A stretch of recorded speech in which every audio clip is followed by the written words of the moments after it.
Rick Sanchez once created an entire universe just to power his car battery, enslaving an entire civilization without a second thought.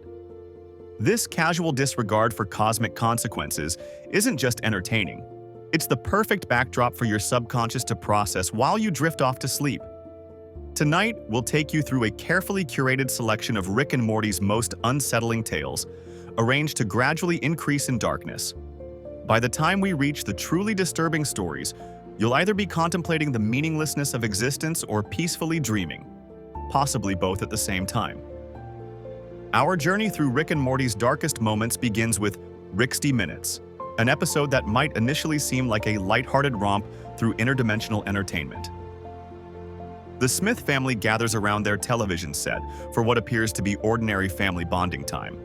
But Rick quickly transforms this mundane activity by upgrading their cable box to receive broadcasts from infinite realities. This seemingly innocent premise of watching TV together serves as our perfect entry point into the show's existential themes, creating a deceptively calm atmosphere that gradually reveals the weight of infinite possibilities. The brilliance of 60 Minutes lies in its structure. While Rick and Morty enjoy absurdist commercials and bizarre reality shows, the episode's true darkness unfolds in a parallel storyline with Jerry and Beth. Their curiosity leads them to view alternate versions of themselves in realities where they never got married or had summer. What starts as simple entertainment becomes a window into lives not lived, dreams unrealized, and the crushing weight of what-if scenarios that plague us all as we try to fall asleep at night. The interdimensional TV segments featuring shows like Ball Fondlers and Ants in My Eyes Johnson provide comedic relief, but they also establish something crucial for our sleep journey.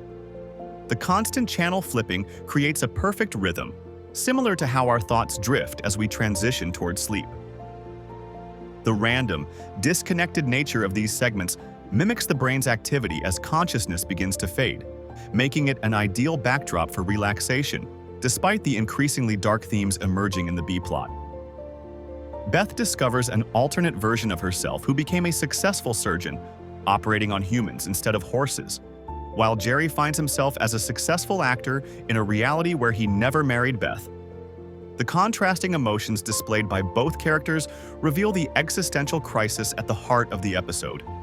Beth is forced to confront the life she could have had without Jerry and Summer, while Jerry sees versions of himself that seem happier without his family. These glimpses into alternate lives aren't just entertaining, they're devastatingly relatable to anyone who's ever wondered about roads not taken.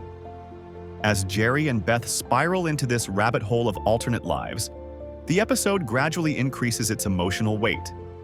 In one particularly depressing alternate reality, we see a homeless Jerry filming a commercial for Hungry for Apples, a pitch that cost him his advertising career in the main timeline. This stark contrast between success and failure across dimensions introduces viewers to the show's recurring theme of cosmic meaninglessness. If every possible version of your life exists simultaneously, what value does any single version hold?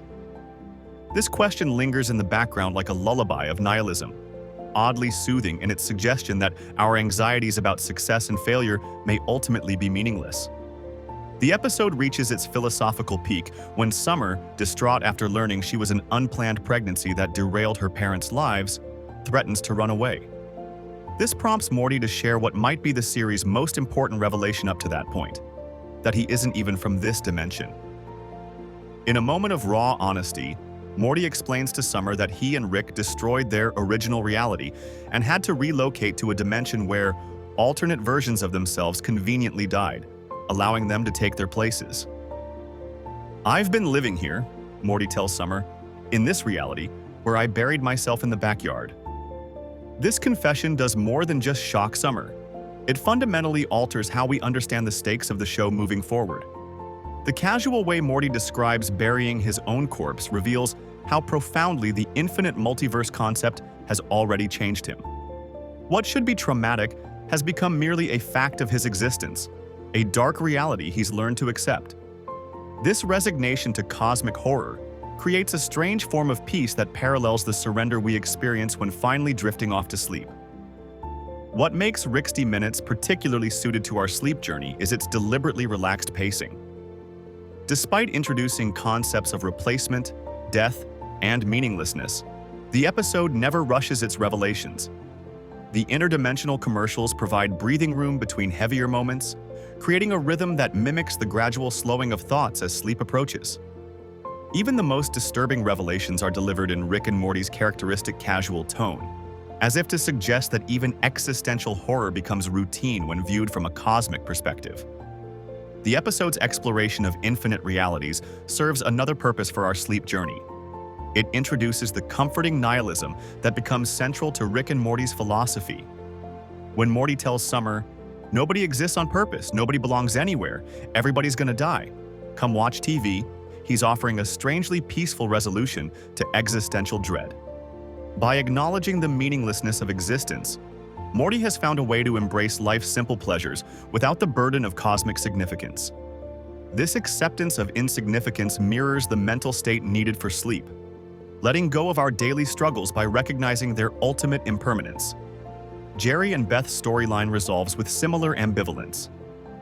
After viewing countless alternate realities, they discover versions of themselves who, despite never meeting, both wonder what life would have been like if they had stayed together.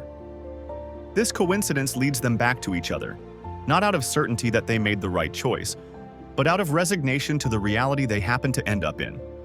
There's something profoundly soothing about this conclusion, not a triumphant affirmation of destiny, but a quiet acceptance of circumstance that parallels the surrender to unconsciousness that sleep requires.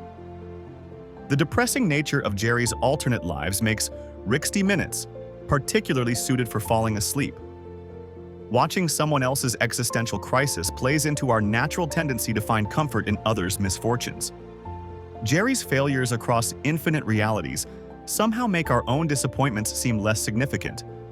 If every possible version of life contains struggle and disappointment, perhaps our own struggles aren't so uniquely terrible.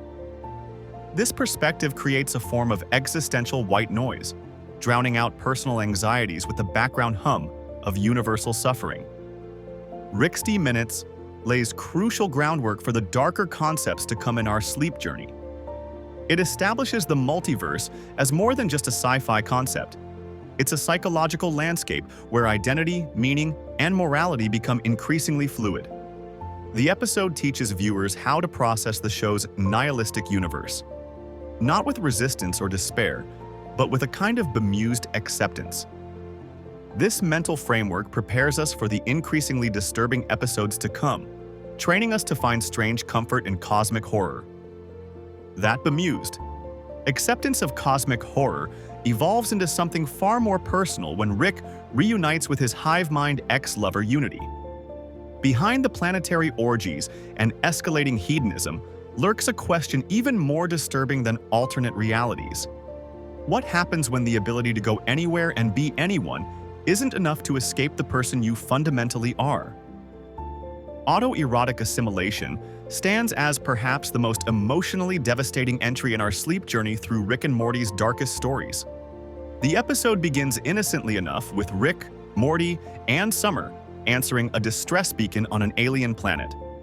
What they discover is Unity, a hive mind entity capable of assimilating and controlling entire populations, and also Rick's former lover. Their reunion quickly shifts from surprise to passionate rekindling, with Unity using her assimilated population to fulfill Rick's every desire. What initially appears as a humorous exploration of an unusual romance quickly reveals itself as something far more complex. Unity controls an entire civilization, bending thousands of individual minds to create the perfect partner for Rick. We see this power displayed when she speaks through multiple bodies simultaneously, coordinates elaborate entertainment, and even customizes certain assimilated individuals to match Rick's specific preferences. The playfulness of their reunion masks something more sinister: the complete erasure of individual identity in service of a toxic relationship. The episode brilliantly uses Unity's assimilation powers as a metaphor for how people lose themselves in relationships, particularly those centered around addiction and codependency. Rick and Unity immediately fall back into destructive patterns, with Unity abandoning her goals of bringing order to the planet in favor of hosting increasingly elaborate parties and fulfilling Rick's escalating demands. This relationship dynamic feels disturbingly familiar despite its sci-fi trappings. the way people set aside their own priorities and well-being to please a charismatic but ultimately destructive partner. As the episode progresses, we notice subtle details in the background that reveal Rick's corrupting influence. What began as an ordered, functional society gradually descends into chaos. Unity's civilization, previously focused on infrastructure and societal improvement, shifts toward hedonistic excess with Rick's arrival. We see assimilated individuals engaging in increasingly concerning behavior, substance abuse, fighting, and neglecting basic functions of society. These visual cues create an unsettling backdrop that contrasts with the surface-level comedy of Rick and Unity's reunion. The episode creates a perfect tonal balance for our sleep journey by maintaining humor while steadily increasing the sense of emotional unease. Summer and Morty's subplot, where they question the ethics of Unity's control over an entire population, provides necessary perspective on the main storyline. Summer's pointed observation that Rick is essentially dating an entire planet of people who can't consent serves as the first major crack in the facade. This ethical quandary mirrors our own discomfort as viewers, creating a gentle tension that keeps us engaged without becoming too stimulating for pre-sleep viewing. As Rick's demands grow more extreme, we witness a disturbing escalation in his behavior.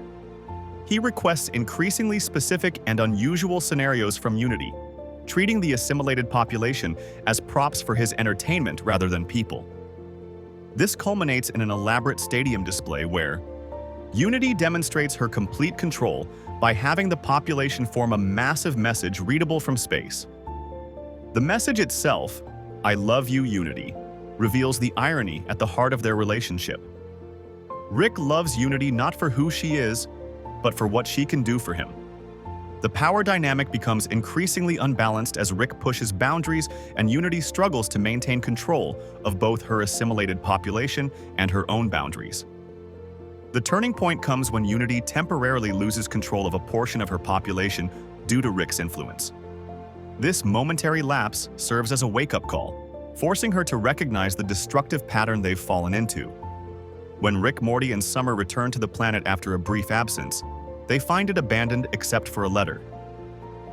Unity's goodbye note represents the episode's emotional core, revealing profound truths about both characters with devastating efficiency. She explains that while she loves Rick, she can't be with him because he makes her worse, not better. The letter cuts to the heart of addiction and toxic relationships. The recognition that some connections, no matter how intense, are fundamentally unhealthy.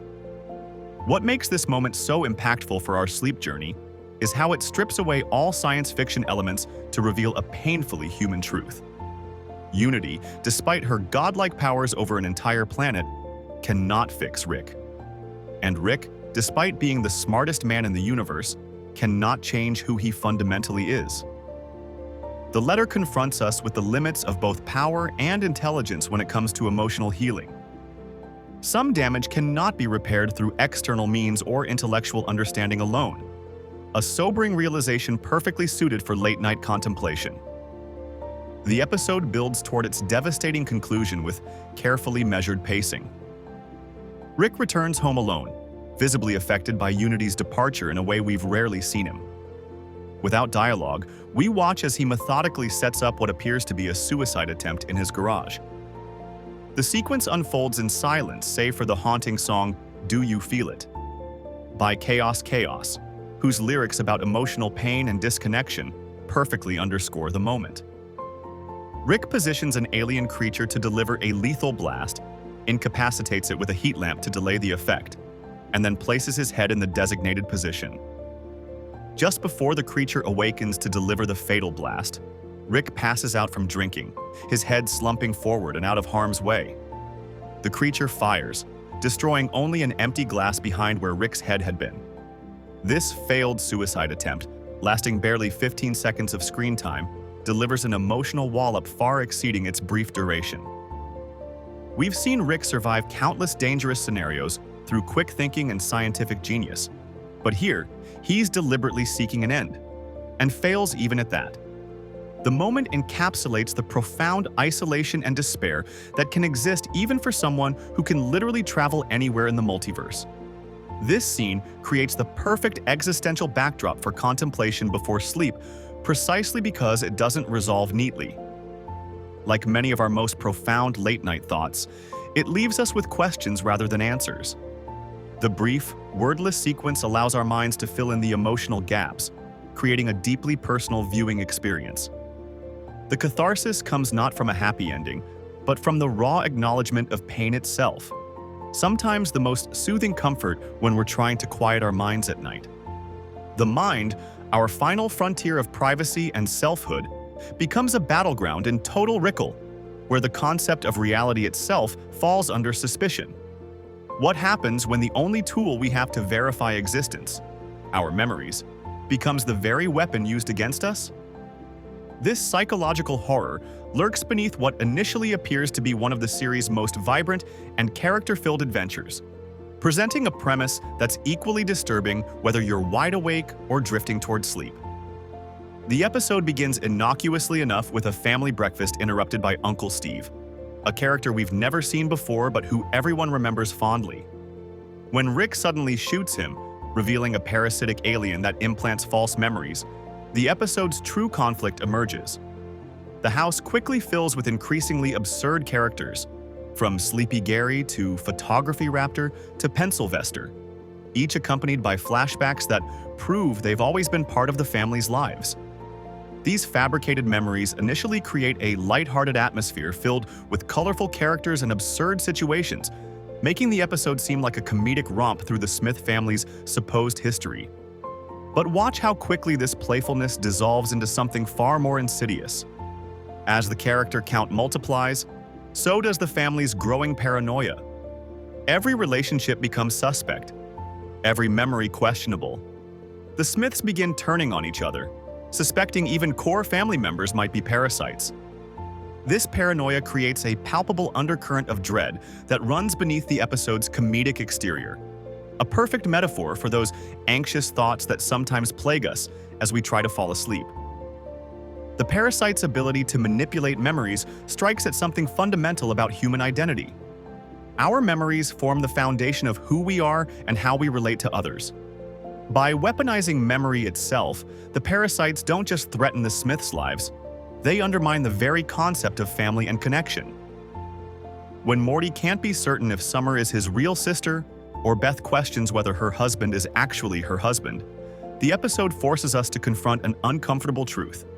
Our relationships are built on subjective experiences that can potentially be falsified. Rick's ruthless approach to the parasitic threat reveals yet another layer of darkness.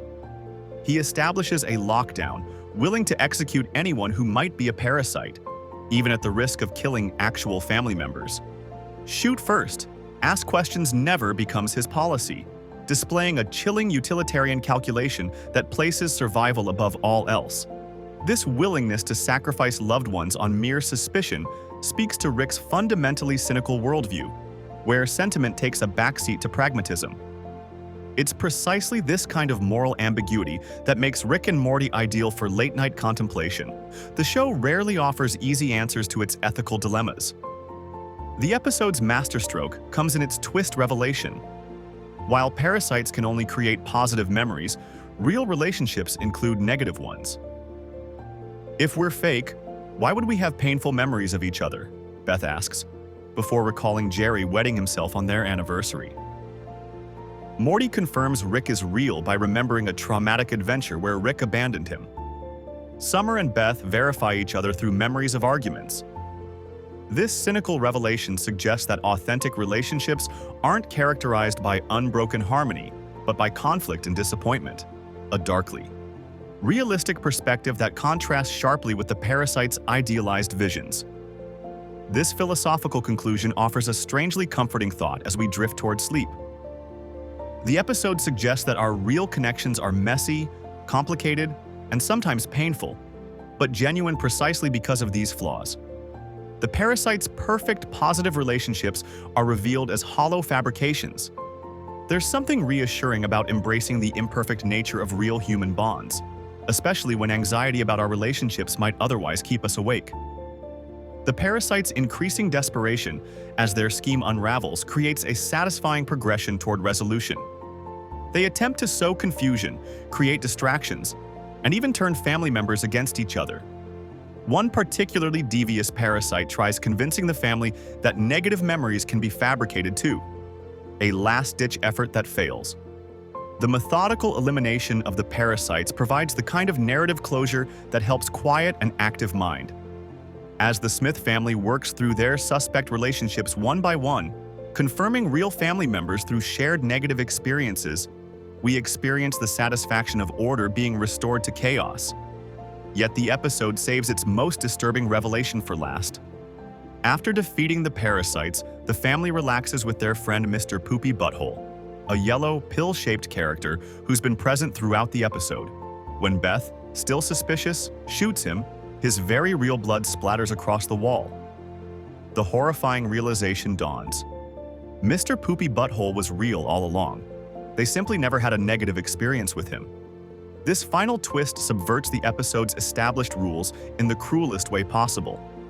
Even after learning the truth about memory and authenticity, the family still makes a catastrophic mistake.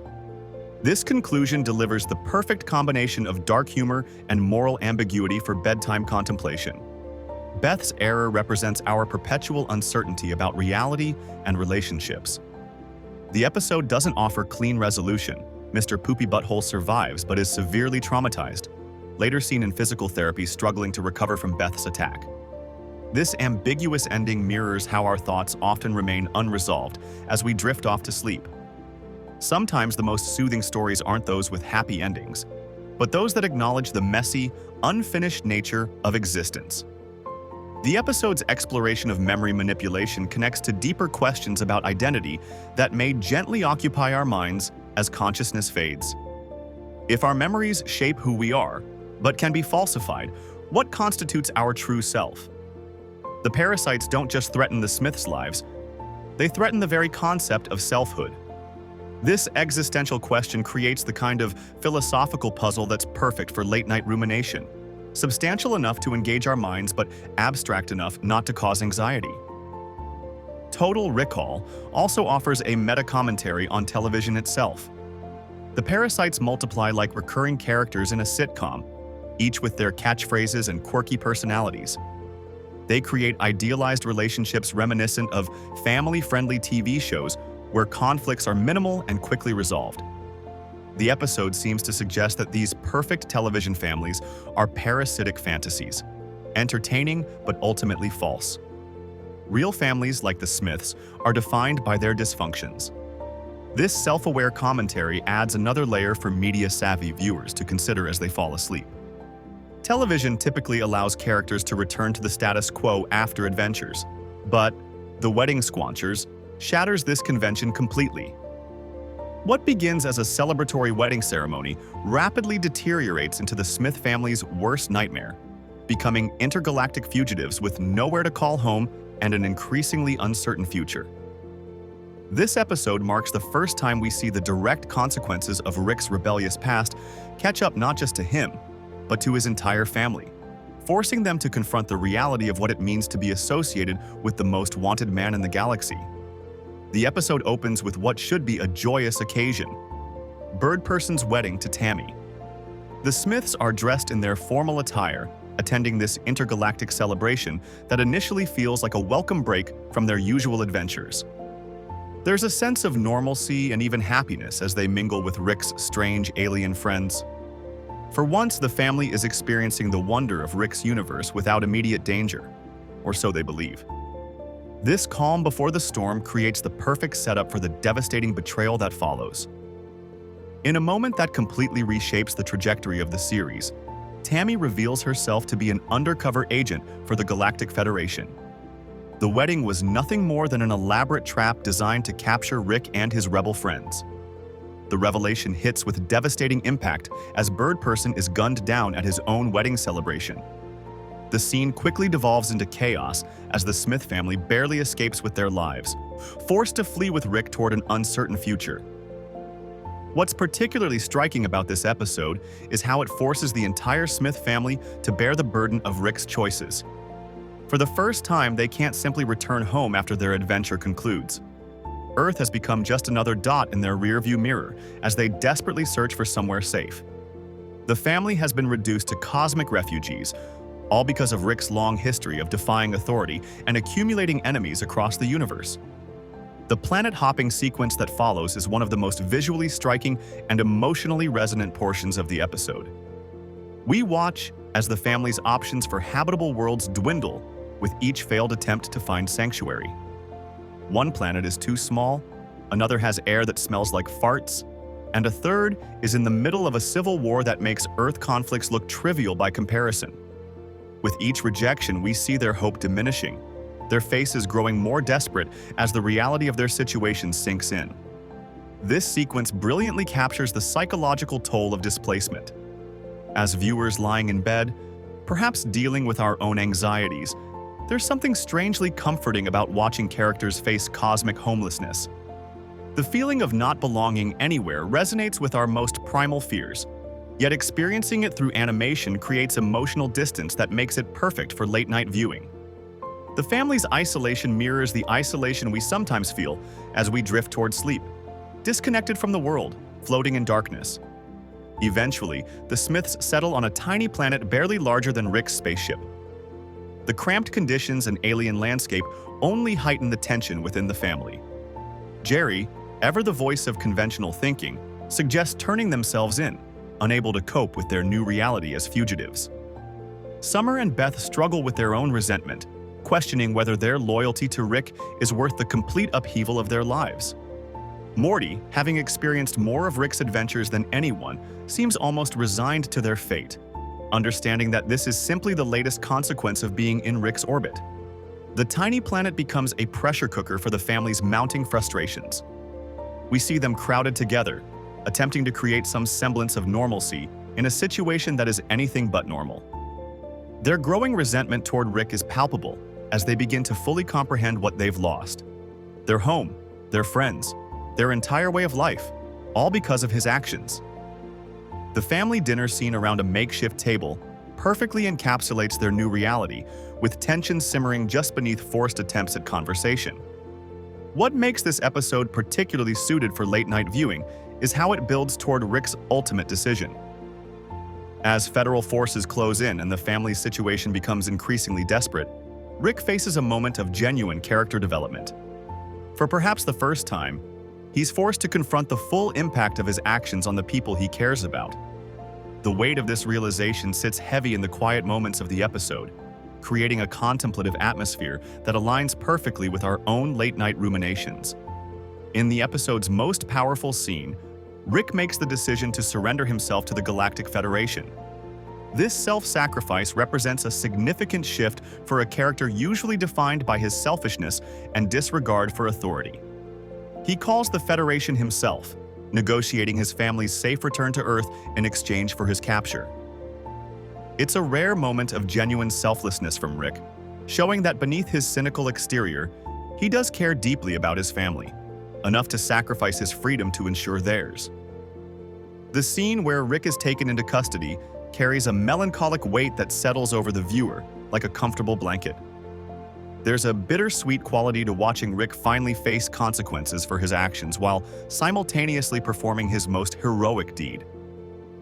The emotional resonance of this moment creates the perfect mood for contemplation before sleep, offering viewers both resolution and complexity to consider as they drift off.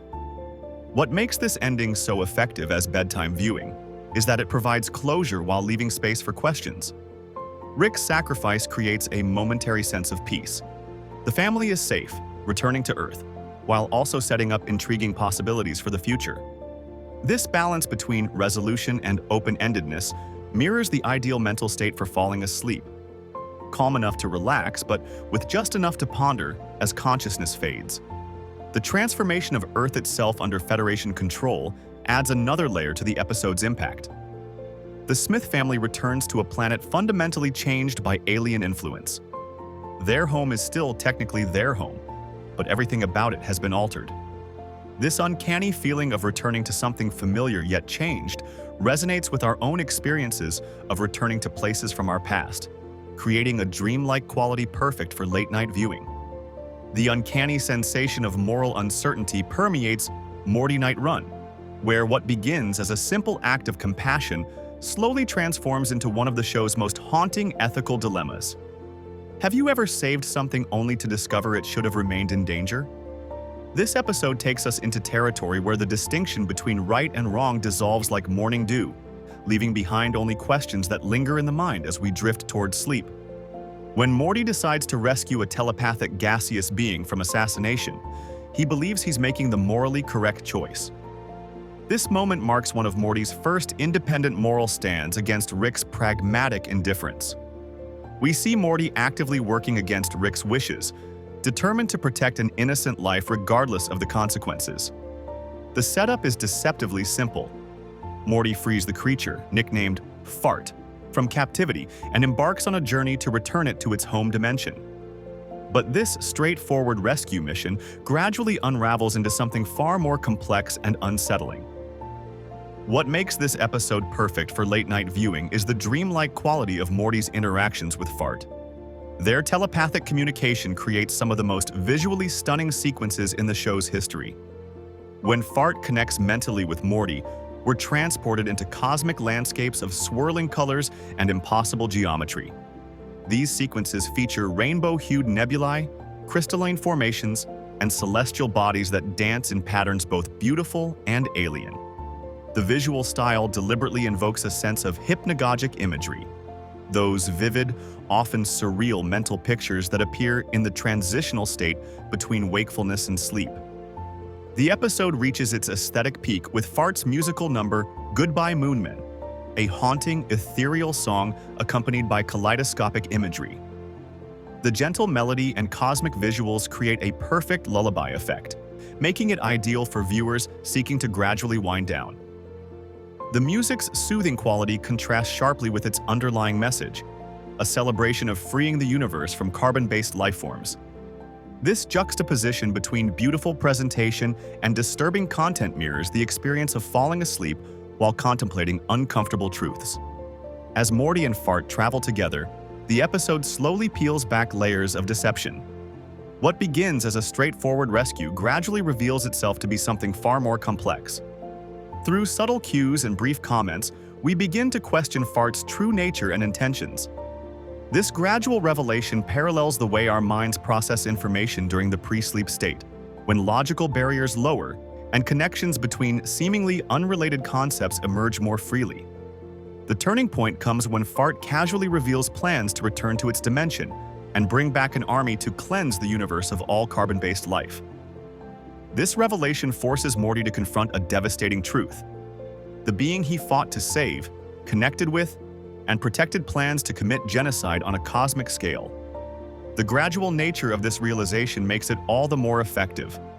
Rather than presenting a clear villain from the start, the episode allows both Morty and the audience to form an attachment before revealing the horrifying truth. This scenario presents Morty with an impossible ethical dilemma that perfectly encapsulates the show's exploration of moral relativism. Is it right to kill one being to save countless others? Does the initial act of compassion obligate Morty to see his rescue through regardless of consequences? The episode offers no easy answers. Instead, it places us firmly in Morty's conflicted mindset as he weighs his personal connection against the greater good. What makes this episode especially suitable for late-night viewing is how it mirrors the thought patterns we experience while drifting towards sleep. During this transitional state, our minds often revisit moral questions and personal choices, examining them from angles unavailable during full wakefulness.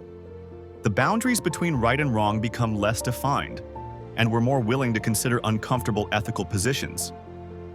Morty Night Run provides the perfect framework for this type of contemplation, presenting a moral question with no satisfying resolution.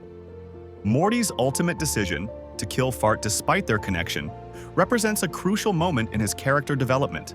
This choice demonstrates Morty's growing ability to make difficult decisions independently, even when they cause him personal pain.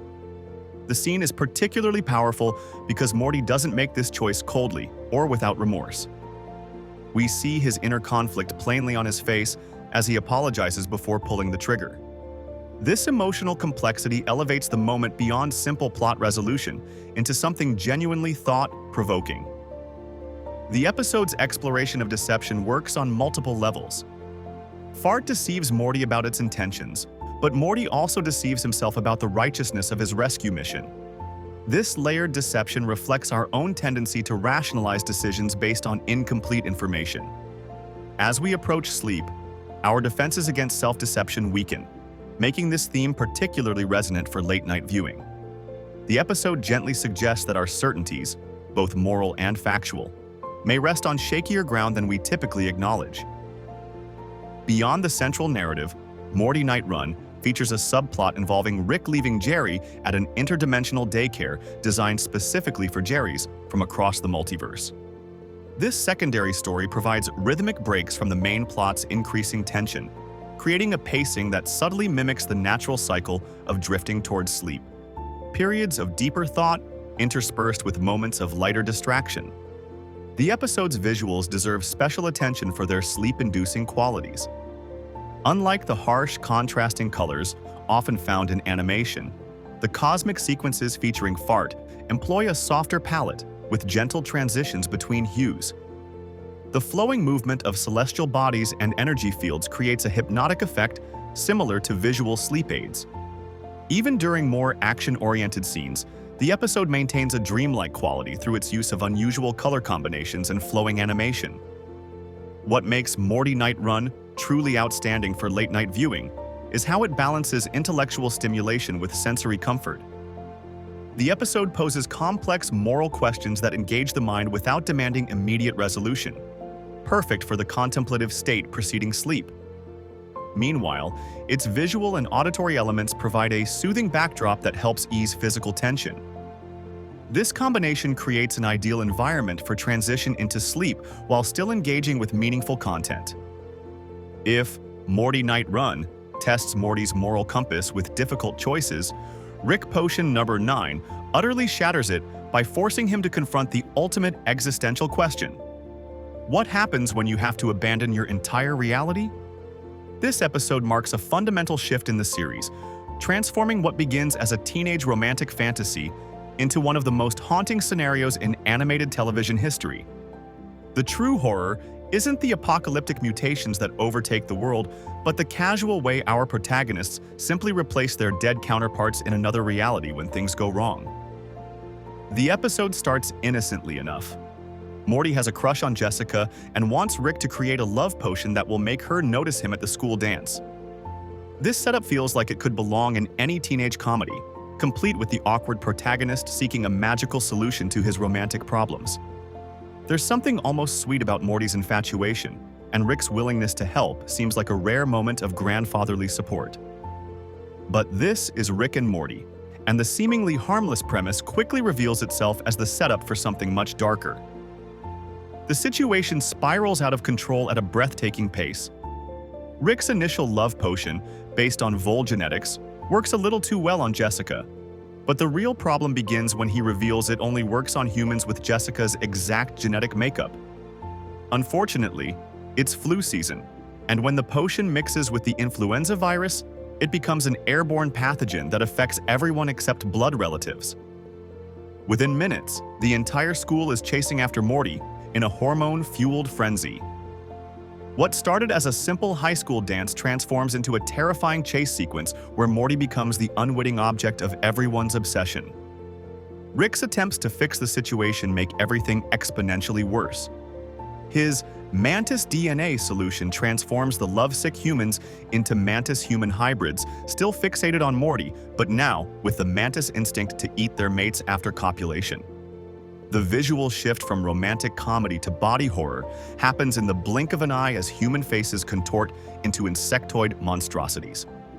When Rick tries again with koala, rattlesnake, chimpanzee, cactus, golden retriever, shark, dinosaur DNA, the result is even more horrifying. The entire world's population becomes amorphous blobs of mixed genetic material that Rick dubs Cronenbergs, a nod to body horror director David Cronenberg. What truly distinguishes this episode from standard science fiction fare isn't the monstrous transformation of humanity, but Rick's reaction to it. When faced with the complete collapse of their reality, Rick's solution isn't to fix the problem he created, it's to abandon it entirely. With disturbing nonchalance, he tells Morty they'll simply move to another dimension where an alternate Rick has just solved the Cronenberg problem, but where both Rick and Morty die immediately afterward in an unrelated lab accident. The casualness with which Rick proposes this solution reveals volumes about his character. This isn't the first time he's destroyed a reality and moved on, and his utter lack of remorse suggests a profound disconnection from the consequences of his actions. The psychological impact on Morty becomes the episode's true focus. After arriving in the new dimension, Morty is forced to bury his own corpse in the backyard, a moment that fundamentally alters his understanding of his place in the multiverse. This isn't just disturbing on a conceptual level, it's a visceral, hands-on confrontation with his own mortality and replaceability. The image of Morty digging a shallow grave for himself while Rick casually tells him where to find a shovel is quietly devastating. There's no dramatic music, no heightened tension, just the awful mundanity of the task. This moment represents a pivotal turning point in Morty's character development. The naive, somewhat innocent Morty, who began the series believing in straightforward morality, encounters the harsh reality that in an infinite multiverse, individual lives, including his own, have limited value. The look on Morty's face as he sits down after burying himself communicates more than any dialogue could. A 1,000-yard stare that suggests a fundamental shift in his worldview. He's been forced to confront not just mortality, but the fungibility of his own existence. If there are infinite Mortys across infinite dimensions, what does it matter if one reality is destroyed? Rick's nihilistic worldview, previously played primarily for laughs, now reveals its truly destructive potential. His casual disregard for their abandoned reality, leaving a world full of mutated humans to suffer indefinitely, demonstrates the dark implications of believing nothing matters in an infinite multiverse. For Rick, the ability to hop between realities has become the ultimate escape from responsibility, allowing him to treat entire universes as disposable when his mistakes become too severe to fix. What makes this episode particularly effective for late-night viewing is how it balances this existential horror with a strange kind of peace. The final image of Morty staring blankly into space, processing what he's just done, creates a perfect backdrop for drifting towards sleep. It's disturbing yet oddly calming, a reminder that even after confronting the most profound questions about identity and existence, life somehow continues. The episode doesn't resolve its existential crisis with easy answers or comforting platitudes. Instead, it leaves viewers in that liminal space between horror and acceptance, mirroring the transitional state between wakefulness and sleep. The narrative's trajectory from romantic comedy to body horror to existential crisis creates a unique viewing experience that engages the mind without overstimulating it. The gradual darkening of the episode's tone mirrors the process of falling asleep, where thoughts often drift toward deeper, sometimes unsettling territory before consciousness fades. The episode's willingness to confront uncomfortable truths about existence creates a strange form of comfort. If Morty can somehow continue after such a profound disruption to his understanding of reality, perhaps our own anxieties too can be put in perspective. Perhaps most importantly for our sleep journey, Rick Potion number 9 demonstrates how the show balances its darkest moments with a peculiar form of acceptance. Despite the horror of what transpires, life continues in this new reality. The sun still rises, the birds still sing, and the Smith family, albeit a slightly different version, still functions. This contradiction between the profound disruption of reality and the strange continuity of everyday life creates a cognitive space perfect for transitioning into sleep, where the boundaries between different states of consciousness begin to blur. That strange acceptance of horror we found in the last dimension takes on a disturbing new form when Rick and Morty crash land on a planet during its annual purge night. What happens when an entire society doesn't just accept violence but celebrates it as a necessary release valve for human nature? The answer reveals something far more unsettling about Morty than any reality hop ever could. The premise of "look who's purging now" is deceptively simple. Rick and Morty accidentally land on a planet during its annual festival, where for one night all crime, particularly murder, is legal. This concept serves as the perfect vessel for the show to examine what lies beneath the surface of civilization when the rules are temporarily suspended. The inhabitants of this planet have institutionalized violence as a pressure release, believing that one night of unrestricted mayhem prevents chaos during the rest of the year. It's a premise that forces us to question how thin the veneer of civilization really is, and what darkness might lurk within all of us when consequences are removed. What makes this episode particularly suited for deep sleep contemplation is how it contrasts Rick and Morty's initial reactions to this purge. Rick, unsurprisingly, shows no moral objection whatsoever. He observes the violence with his characteristic detachment, even seeming entertained by the spectacle. His nonchalance serves as a disturbing reminder of how easily some can become desensitized to horror. Morty, meanwhile, initially reacts with the moral outrage we've come to expect from him, horrified by the concept and desperate to help those caught in the violence. This contrast sets up what becomes the episode's most compelling and unsettling element: Morty's gradual corruption. Unlike Rick, who maintains his emotional distance throughout, Morty undergoes a transformation that speaks to something more universal about human nature. The episode suggests that perhaps the capacity for violence isn't just a trait of the obviously amoral like Rick, but something dormant in even the most seemingly innocent among us. The character of Arthricia adds a fascinating layer to this exploration. When she approaches Rick and Morty, seemingly an innocent victim in need of help, she appears to represent the moral center of the story. Yet her eventual betrayal, shooting Rick and stealing their ship, reveals the episode's preoccupation with hidden motives and deception.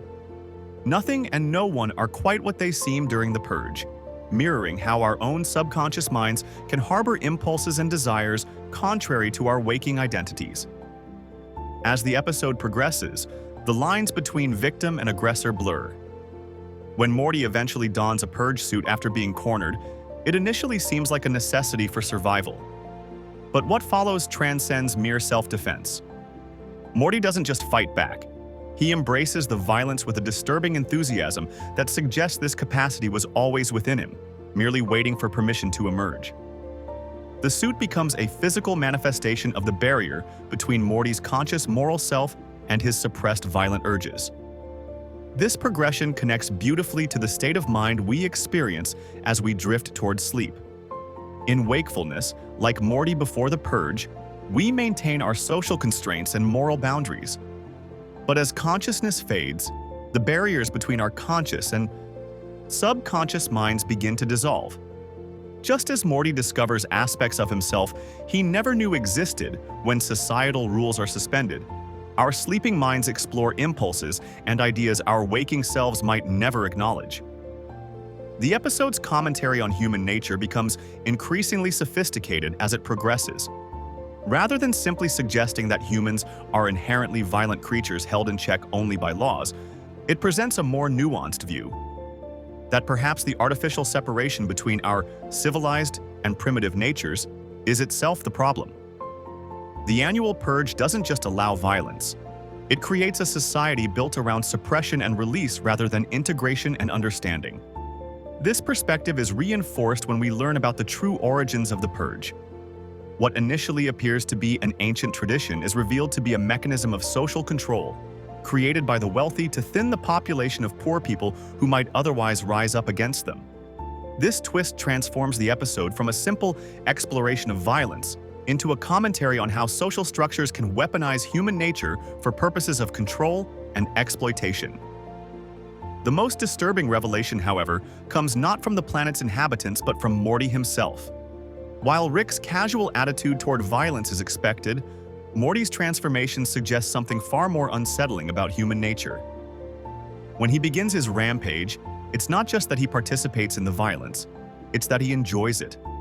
The catharsis he experiences in unleashing his suppressed rage speaks to the therapeutic quality that even negative emotions can have when properly released rather than bottled up. This aspect of the episode creates the perfect backdrop for deep sleep contemplation. As we drift off, the controlled release of our own suppressed thoughts and emotions through dreams serves a similar function to the purge itself, allowing our minds to process and integrate aspects of ourselves we might otherwise deny. There's something oddly soothing about watching Morty's violent catharsis while we ourselves are surrendering to the vulnerable state of sleep. The episode's resolution brings this theme full circle.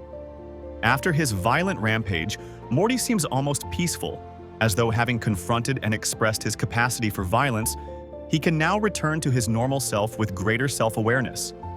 This cycle of suppression, expression, and reintegration mirrors the natural rhythm of consciousness we experience as we cycle through sleep and wakefulness.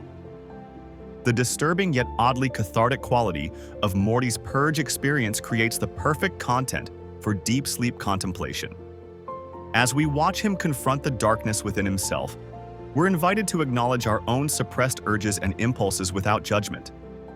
There's a strange comfort in recognizing that even the most disturbing aspects of our nature are universal and perhaps necessary parts of being human.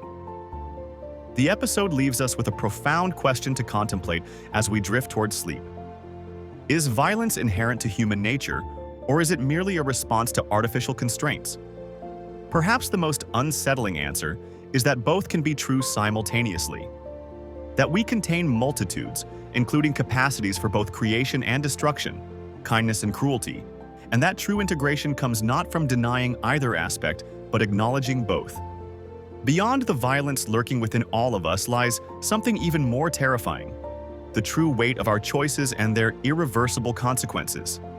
In the Vat of Acid episode, what begins as a petty argument between Rick and Morty transforms into one of the show's most existentially devastating stories when we learn that some mistakes can never truly be undone, even in a universe of infinite possibilities. The episode opens with what appears to be a standard Rick and Morty adventure. Rick devising a plan to escape some alien gangsters by jumping into a fake vat of acid, creating the illusion of their demise. When the plan actually works, Morty can't help but mock its simplicity, dismissing it as beneath Rick's genius. "Anyone could have thought of that," Morty says dismissively, triggering Rick's wounded ego. This seemingly minor argument sets the stage for Rick's elaborate revenge, as his scientific brilliance becomes weaponized against Morty's perceived disrespect in ways neither Morty nor the audience could possibly anticipate. In response to Morty's mockery, Rick creates what appears to be a save point device, allowing Morty to mark moments in time and return to them at will, essentially creating video game-style save points in real life. The premise seems innocent enough, even fun, as Morty begins testing his new power. He starts small, pranking his family, stealing Jerome's wallet, or getting out of taking out the garbage. The device gives him exactly what most of us have wished for at some point: the ability to undo our mistakes and try again without consequences. This setup brilliantly lulls both Morty and the audience into a false sense of security. We're entertained by the increasingly outlandish scenarios Morty creates, from skydiving without a parachute to antagonizing the police. The montage of Morty's antics plays like a lighthearted comedy sequence, making the episode's eventual turn all the more shocking when it comes. Each press of the button seems consequence-free, encouraging Morty to take greater and greater risks with his actions. What makes this episode particularly unsettling is how it first normalizes Morty's behavior before revealing its true horror. The audience is positioned alongside Morty, enjoying his newfound freedom from consequences. We laugh as he jumps from a plane without a parachute, resets, and walks away unscathed. We smile knowingly as he uses his powers to woo a girl he meets on a plane. The episode expertly manipulates us into complicity with Morty's casual abuse of power, making the eventual revelation all the more devastating. The emotional core of the episode emerges when Morty uses his save point to pursue a relationship with a girl he meets during his consequence-free adventures. This relationship represents something genuine amidst all his manipulation, a real connection that develops over months.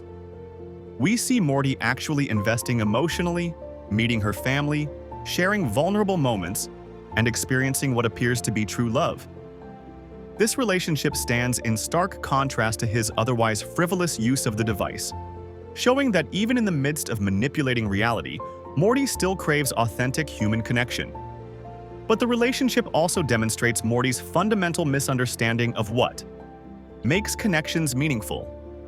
He uses the save point to create a perfect relationship, one where he knows exactly what to say and do at every turn. It's manufactured intimacy, crafted through trial and error rather than genuine vulnerability. The relationship might feel real to Morty, but it's built on a foundation of manipulation, with his girlfriend unaware that Morty has essentially experienced dozens of versions of their time together to create the perfect romance. The episode's most devastating turn comes when Rick finally reveals the truth about the device. What Morty thought was a simple time travel mechanism is actually something far more horrifying. With each reset, Morty hasn't been rewinding time, but rather shifting to alternate timelines where other versions of himself die horrible deaths.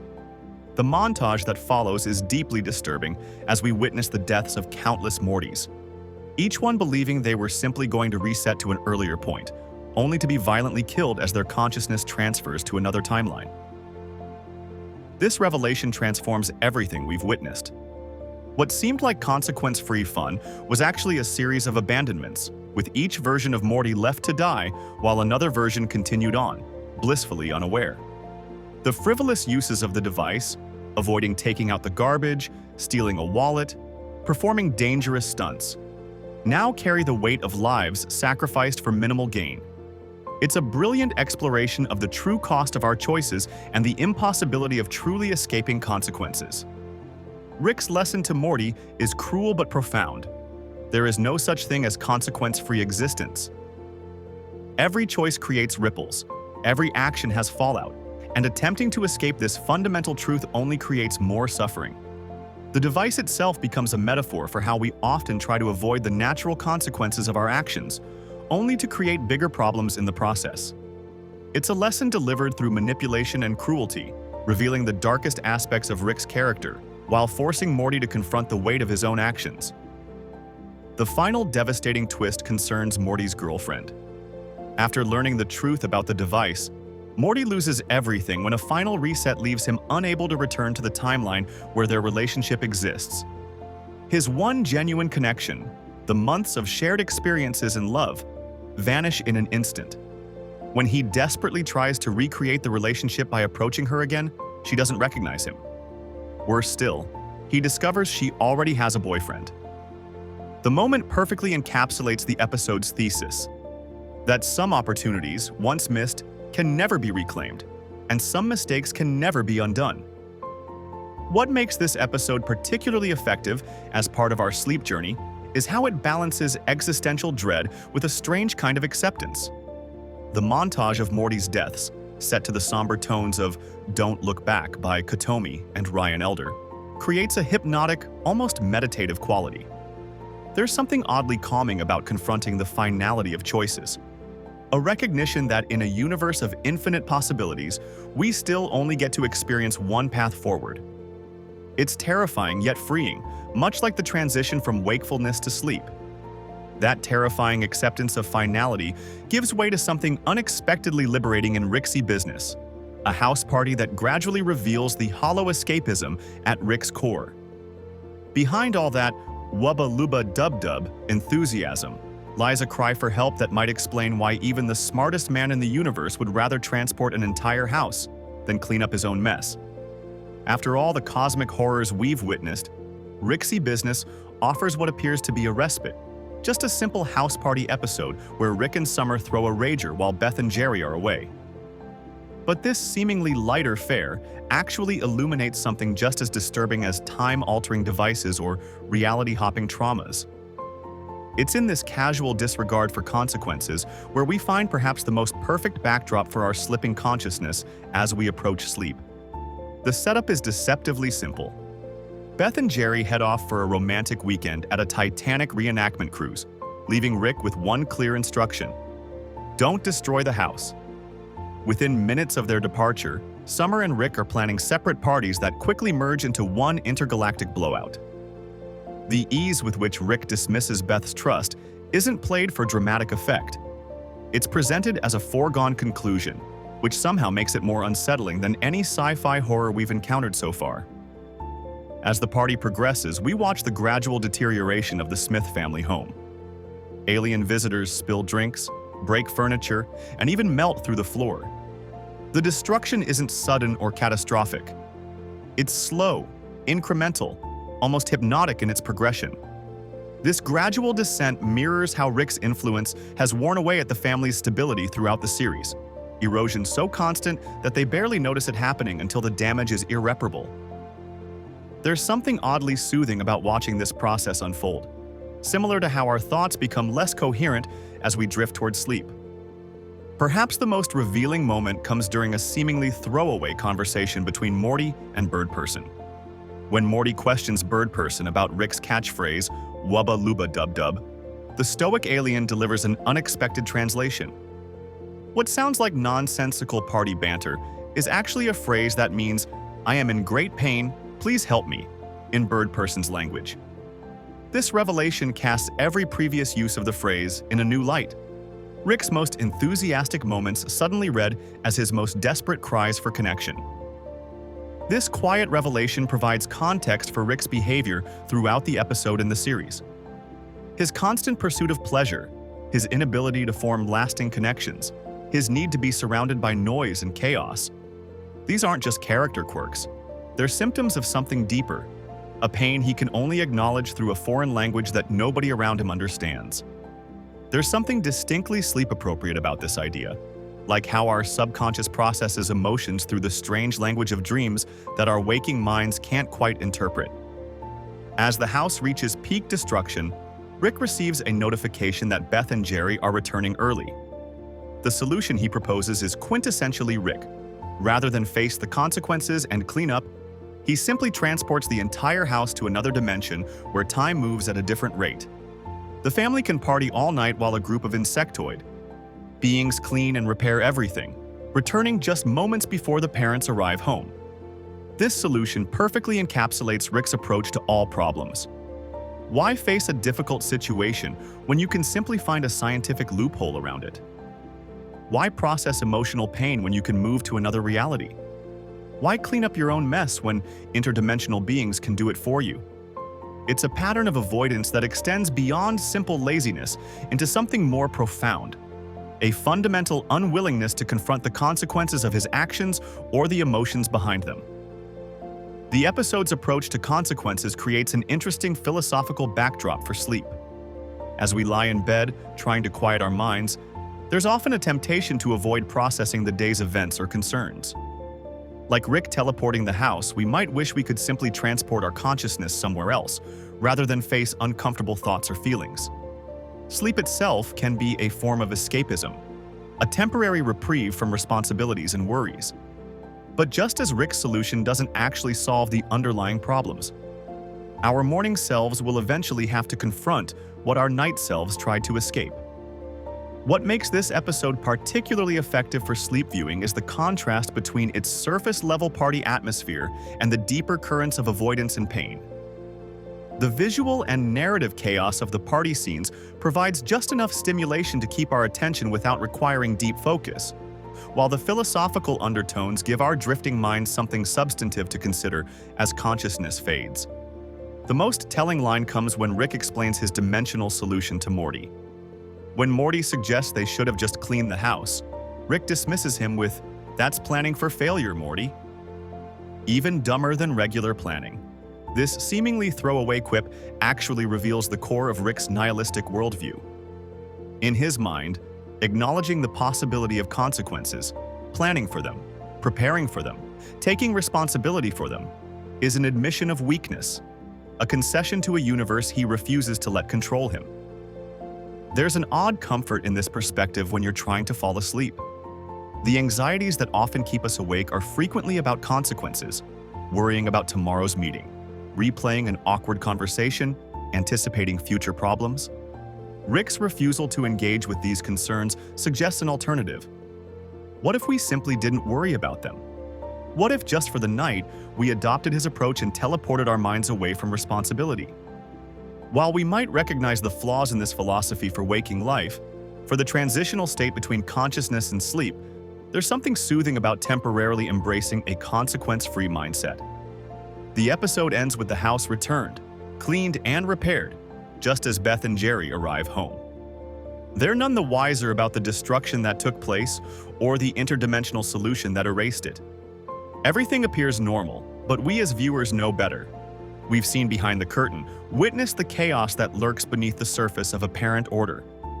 This tension between appearance and reality creates a perfect mental space for the transition to sleep, a reminder that beneath our own composed facades lie chaotic thoughts, desires, and fears that only emerge when consciousness begins to fade.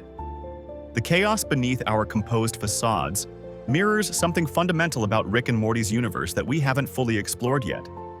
What if the show's most disturbing philosophical stance, that nothing truly matters in an infinite multiverse, is actually the source of its most profound comfort for viewers drifting toward sleep? There's something surprisingly soothing about Rick's nihilistic worldview when you're trying to quiet an anxious mind at the end of a long day. The show's unflinching portrayal of a vast, indifferent universe initially sounds disturbing. How could anyone find comfort in meaninglessness? Yet, as we've journeyed through these dark episodes, we've witnessed characters repeatedly confront cosmic horror with a shrug and a one-liner. This casual approach to existential dread offers a unique perspective that can actually help put our own daily troubles in perspective. Think about it. In a universe where humanity is just a tiny speck among infinite realities, where our entire planet could be destroyed tomorrow and the cosmos wouldn't even notice, suddenly, that embarrassing thing you said at work doesn't seem quite so significant. The show's writers have mastered this delicate balance, creating scenarios that simultaneously acknowledge life's fundamental absurdity while providing enough humor to keep us from spiraling into despair. This combination creates the perfect mental state for transitioning to sleep, intellectually stimulated but emotionally unburdened. The darkest moments in Rick and Morty often serve as unexpected sources of profound comfort. When we watch Rick casually hop between dimensions, treating entire universes as disposable, it's initially shocking. But there's a strange peace that eventually emerges from this perspective. If nothing truly matters in a cosmic sense, we're suddenly free from the weight of expectations, judgments, and anxieties that typically follow us into our bedtime thoughts. The show's nihilistic worldview paradoxically becomes a form of liberation. This is why falling asleep to Rick and Morty stories works on a deeper psychological level than mere distraction. When Rick proclaims the meaninglessness of existence, he's not just being cynical, he's offering a philosophical lens that can temporarily free us from our mental burdens. The characters navigate absurd and often horrifying situations with a mix of cynicism and resilience that serves as a model for how we might approach our own challenges. If Rick can face the collapse of entire civilizations without losing his composure, perhaps we can face tomorrow's challenges with a bit more perspective. The show's ability to balance dark themes with humor is essential to this comforting effect. Without the humor, the nihilism would be overwhelming, too bleak to provide any relaxation. The jokes act as a buffer against the heavier themes, allowing us to contemplate concepts like mortality, purpose, and identity without sacrificing the calming atmosphere we need for sleep. The humor provides a release valve for tension, keeping the intellectual stimulation from becoming emotional agitation. Consider how the show often portrays Rick's scientific genius alongside his emotional damage. This juxtaposition suggests that intelligence alone can't shield us from pain, a humbling realization that somehow makes our own struggles feel more valid. There's comfort in knowing that even the smartest person in the universe still deals with loneliness, regret, and the search for meaning. The show normalizes these feelings rather than pathologizing them, creating a sense of shared human experience. That can be deeply reassuring as consciousness begins to fade. What's particularly effective about Rick and Morty's approach to existential themes is how it normalizes the feeling of insignificance without dismissing the human experience. Yes, we're tiny and temporary in an infinite cosmos, but we still feel pain, joy, love, and loss.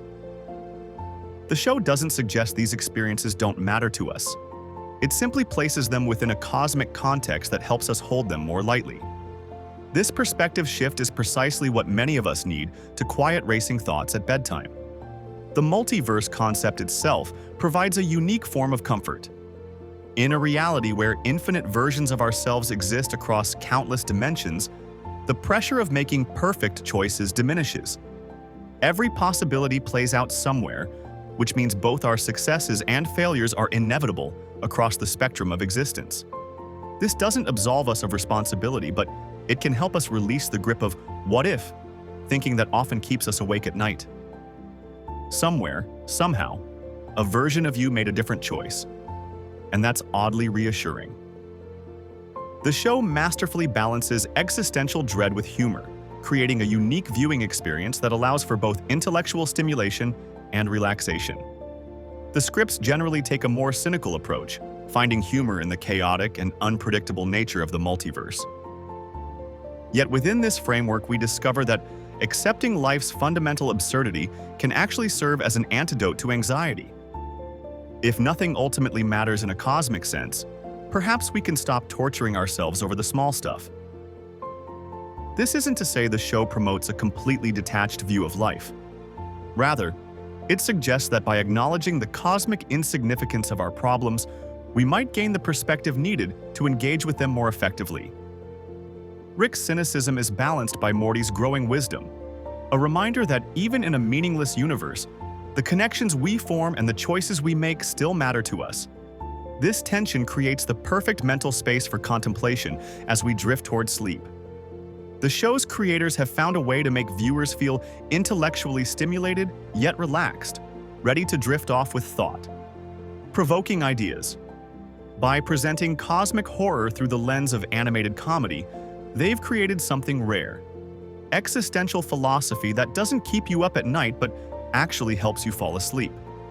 The humor acts as a buffer against the heavier themes, allowing us to process complex ideas without becoming overwhelmed by them. What's particularly valuable about this approach is how it mirrors the natural process of falling asleep. As consciousness begins to fade, our thoughts often become more abstract and philosophical, less concerned with daily logistics and more open to big-picture contemplation.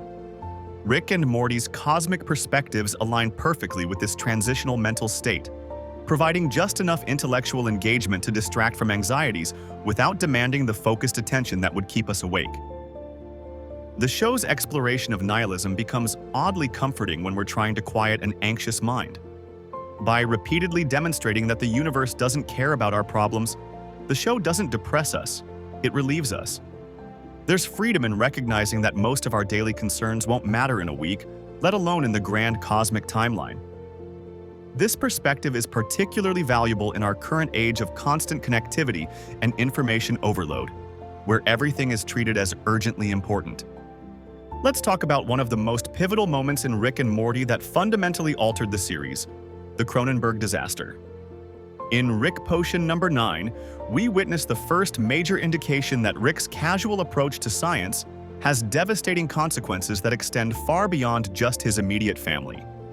It all begins innocently enough with Morty hoping to get his crush Jessica to notice him at the school dance. He asks Rick for a love potion, which seems like a pretty standard teenage request in a world of sci-fi possibilities.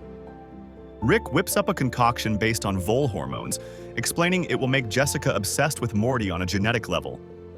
But there's a critical flaw in Rick's plan. He doesn't account for the flu season. When Jessica catches a flu that combines with the love potion, it creates an airborne pathogen that spreads to everyone at the dance, making all the females desperately attracted to Morty. This is where we first see Rick's scientific hubris in action.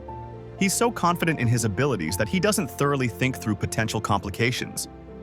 As the situation worsens, we get our first glimpse at Rick's troubling problem-solving approach.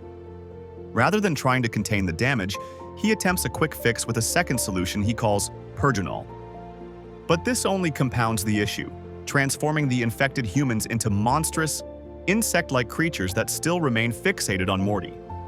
The situation escalates with frightening speed as Rick's subsequent attempts to fix his mistakes only result in increasingly horrific mutations. What makes this situation truly disturbing isn't just the grotesque body horror of watching humans transform into twisted amalgamations. It's Rick's clinical approach to the whole catastrophe. He labels these mutated humans Cronenbergs, a reference to director David Cronenberg, famous for body horror films, showing how he intellectualizes even the most horrific outcomes of his actions.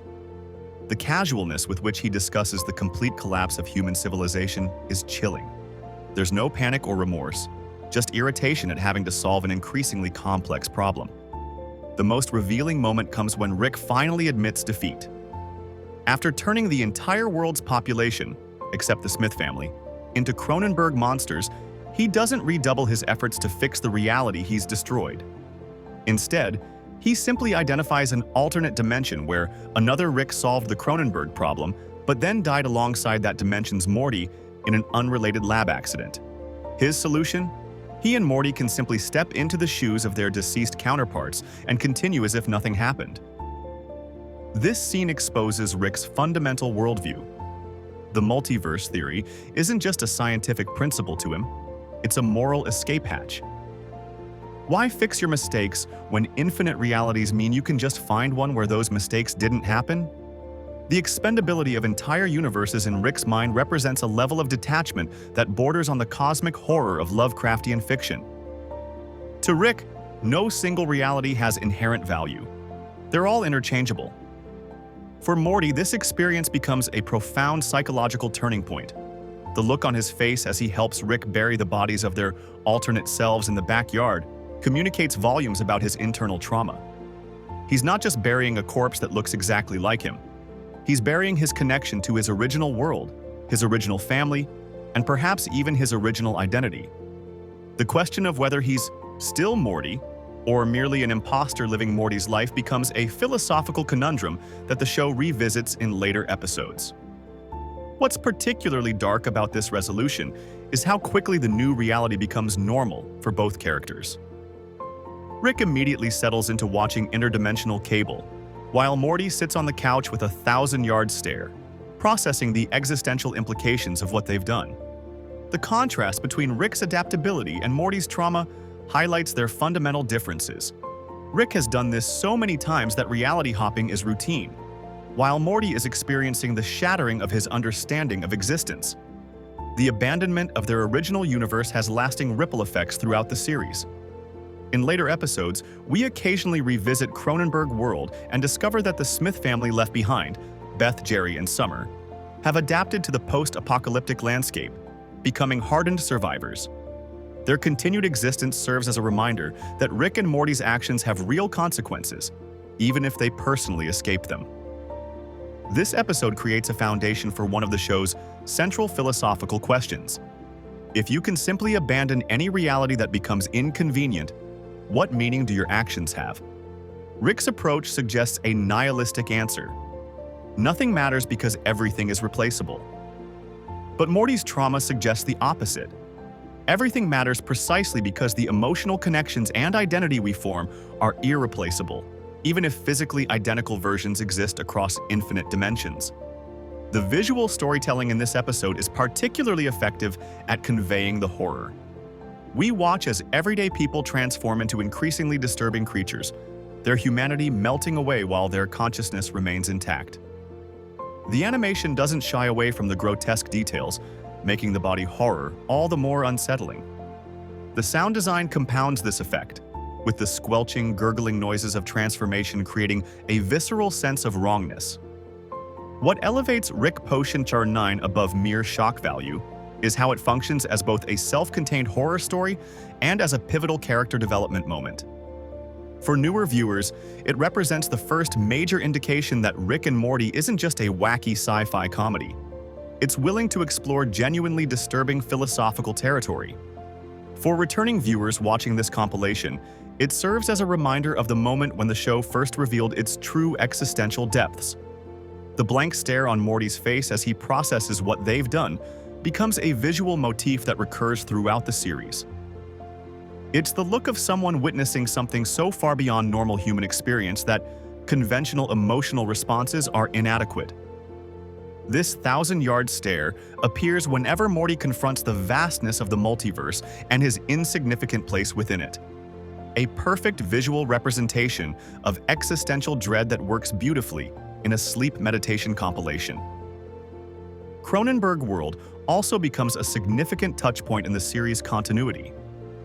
Unlike many of Rick and Morty's adventures, which are relatively self-contained, the abandonment of their original dimension creates a permanent change to the show's status quo. It establishes that actions can have irreversible consequences, even in a multiverse of infinite possibilities. This raises the stakes for future episodes, as viewers now understand that not everything can be reset to normal by the end of an adventure. If abandoning an entire reality was just another Tuesday for Rick, what kind of heartbreak could actually break him? The answer comes in the form of a hive mind named Unity, whose departure strips away Rick's armor and exposes the one thing he can never escape: himself. In the episode Autoerotic Assimilation, we witness something far more devastating than cosmic cataclysms. We see the smartest man in the multiverse completely fall apart. Unity isn't your typical ex-lover. As a collective consciousness controlling thousands of bodies simultaneously, she represents perhaps the only being complex enough to match Rick's intelligence and satisfy his endless appetites. Their reunion begins as a seemingly lighthearted adventure. Rick introduces Summer and Morty to his former flame while they explore her latest conquest, an entire planet of individuals now operating as extensions of Unity's consciousness. The fun facade quickly crumbles as we witness their relationship dynamic unfold. Unity expands her control across the planet to please Rick, while he encourages increasingly chaotic and self-destructive behaviors. What initially appears as a wild reunion gradually reveals itself as something far more toxic. Rick pushes Unity to abandon her goals of improving the planet in favor of partying, race-mixing certain neighborhoods simply because they can, and eventually staging elaborate spectacles solely for his entertainment. What makes this episode particularly unsettling is how it systematically dismantles the character we thought we knew. The seemingly invincible Rick, who casually hops between dimensions and treats cosmic threats as minor inconveniences, begins showing cracks in his carefully constructed persona. When Unity tries to maintain some boundaries, Rick's desperation becomes evident. He's not just seeking pleasure. He's frantically trying to fill a void that nothing in the infinite multiverse seems able to satisfy. As the episode progresses, Summer and Morty discover the darker implications of Rick and Unity's relationship. While Summer objects to Unity's control over an entire population on moral grounds, Morty realizes something more troubling: that Unity might actually love Rick precisely because her hive mind structure allows her to process and tolerate his overwhelming toxicity. It's a devastating realization that foreshadows the emotional gut punch waiting at the episode's conclusion. Unity's breakup message, delivered through a series of hosts as Rick returns from a bender, contains perhaps the most brutal assessment of Rick's character in the entire series. The message doesn't pull punches about why she's leaving him.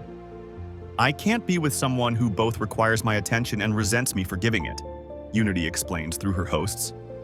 She systematically outlines how Rick's fundamental nature is toxic, how he drags others down to his level of self-destruction and remains incapable of genuine connection, despite his brilliant mind. The letter exposes the emptiness at Rick's core, stating that she chooses to end their relationship to protect the various individuals under her control from his destructive influence. It's not just a breakup, it's a mirror held up to Rick's soul, forcing him to confront truths about himself that he spent countless adventures trying to escape. For a man who can literally escape to infinite realities when things get uncomfortable, Unity presents the one thing he can never outrun: his own broken nature. What happens next represents one of the show's most significant tonal shifts. The animation undergoes a dramatic transformation during the final sequence, employing changes in color and pacing that amplify Rick's increasing isolation and despair. The vibrant planet we've seen throughout the episode fades away, replaced by the sterile, muted tones of the Smith household garage. The color palette shifts to something more somber, creating a stark visual contrast between Rick's public persona and his private pain. The pacing slows considerably. There's no rapid-fire dialogue, no background music to soften the impact. We simply watch as Rick, now completely alone, mechanically goes through the motions of returning home. The deliberate visual choices create an unmistakable sense of isolation. This isn't just another adventure winding down. This is a man at his breaking point. In the garage, Rick pulls out a strange contraption and attempts suicide. The scene unfolds with clinical detachment. Rick carefully positions an alien device, powers it up, and places his head beneath it. At the last moment, he passes out, his body slumping forward just enough to miss the deadly beam. It's one of the darkest moments in the series, revealing the profound suffering behind Rick's cynical exterior. This isn't played for laughs or quickly resolved with a clever quip. It's a raw display of suicidal intention that the show refuses to soften or explain away. What makes this moment particularly devastating is that Rick's family remains completely unaware. While he contemplates ending his existence in the garage, life continues normally just a few rooms away. The juxtaposition highlights Rick's isolation even within his own home. Despite being surrounded by people who care about him, he remains fundamentally disconnected, unable or unwilling to let anyone see past his carefully constructed walls. The episode forces us to reconsider everything we thought we knew about Rick. His nihilism and apparent emotional detachment aren't simply philosophical positions or personality quirks. They're defense mechanisms concealing profound pain. The man who seemed to have the entire multiverse at his fingertips is revealed to be profoundly broken, unable to escape his self-destructive patterns, even with access to infinite realities and possibilities. This episode's ending creates the perfect atmospheric backdrop for contemplative sleep meditation precisely because it strips away all pretense. There's something strangely comforting in witnessing a character as supposedly invincible as Rick brought to his emotional knees. It reminds us that even the most brilliant, seemingly untouchable people harbor deep vulnerabilities and pain they hide from the world. The contrast between Rick's public and private selves speaks to a universal human experience. The difference between how we present ourselves to others and what we feel when alone with our thoughts. It's this authenticity that makes the moment both devastating and oddly soothing. In showing Rick at his most vulnerable, the episode creates a space for viewers to acknowledge their own hidden struggles without judgment. Autoerotic assimilation demonstrates how Rick and Morty can seamlessly transition from cosmic adventures and crude humor to profound emotional territory. The episode's willingness to sit with uncomfortable truths, to let silence and visual storytelling carry emotional weight, creates the kind of meditative atmosphere perfect for late-night viewing. There's no artificial resolution or comforting platitude to undermine the moment's impact. Just like real emotional pain, Rick's suffering isn't neatly resolved by the time the credits roll. While Rick's emotional suffering after Unity leaves him shows one side of his damaged psyche, the Emmy Award-winning The Vat of Acid episode reveals something far more disturbing: the psychological warfare Rick willingly inflicts on his own grandson. What begins as Morty simply questioning one of Rick's ideas transforms into a scheme so twisted and disproportionate that it forces us to question if there's any line Rick won't cross just to be right. The episode begins innocuously enough with Rick and Morty fleeing from alien gangsters. Rick's escape plan hinges on jumping into what appears to be a vat of acid, with Rick having prepared fake melting effects to convince their pursuers they've died. When the plan works flawlessly, Rick clearly expects praise. Instead, Morty dismisses the entire scheme as lame and overdone, suggesting Rick could have used his genius to create something more impressive than a fake death. The criticism strikes a nerve with Rick, who becomes visibly irritated at having his creative solution mocked by his teenage grandson. What follows is perhaps the most elaborate and psychologically devastating revenge plot in animation history. Rick presents Morty with a new invention: a handheld device with a single green button that supposedly creates a save point in time. According to Rick's explanation, pressing the button once creates a save point, and pressing it again returns Morty to that exact moment, effectively erasing anything that happened in between. It's exactly the kind of sci-fi concept Morty had been suggesting would be more impressive than a vat of acid. The device transforms Morty's behavior almost immediately. We watch him grow increasingly reckless, using the button to erase consequences from embarrassing social interactions to criminal activities. Morty steals, vandalizes, and even commits assault, knowing he can simply press the button and erase it all from existence. The montage of Morty's increasingly unhinged behavior creates an uncomfortable tension. We're watching a teenager discover what happens when actions seemingly have no consequences. The most heart-rending sequence occurs when Morty experiences a life-changing romance.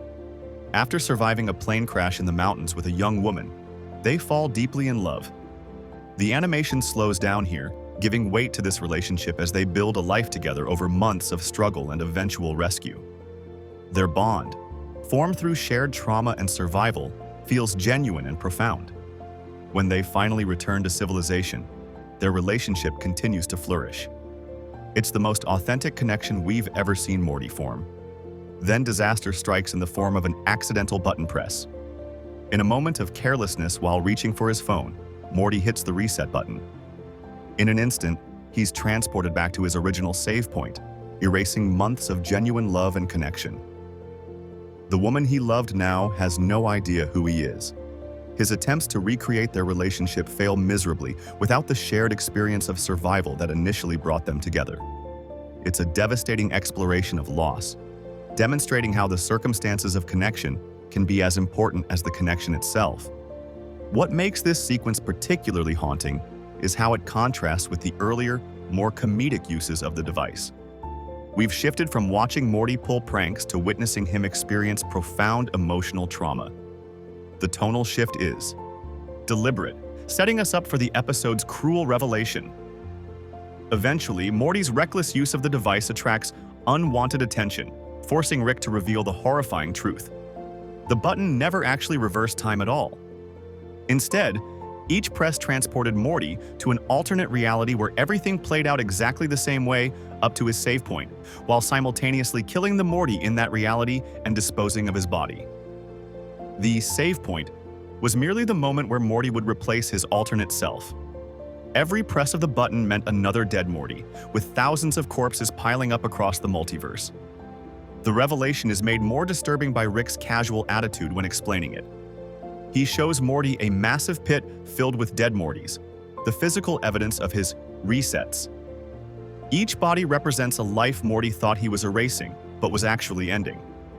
This means the woman Morty fell in love with is still out there in one reality, grieving his unexplained disappearance, while Morty himself has to live with the knowledge that this profound relationship now exists only in his memory.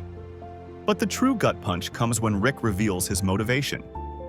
The entire elaborate scheme, the device, the deaths of countless Mortys, the emotional trauma, was all designed for one purpose: to force Morty to admit that Rick's original vat of acid idea wasn't stupid.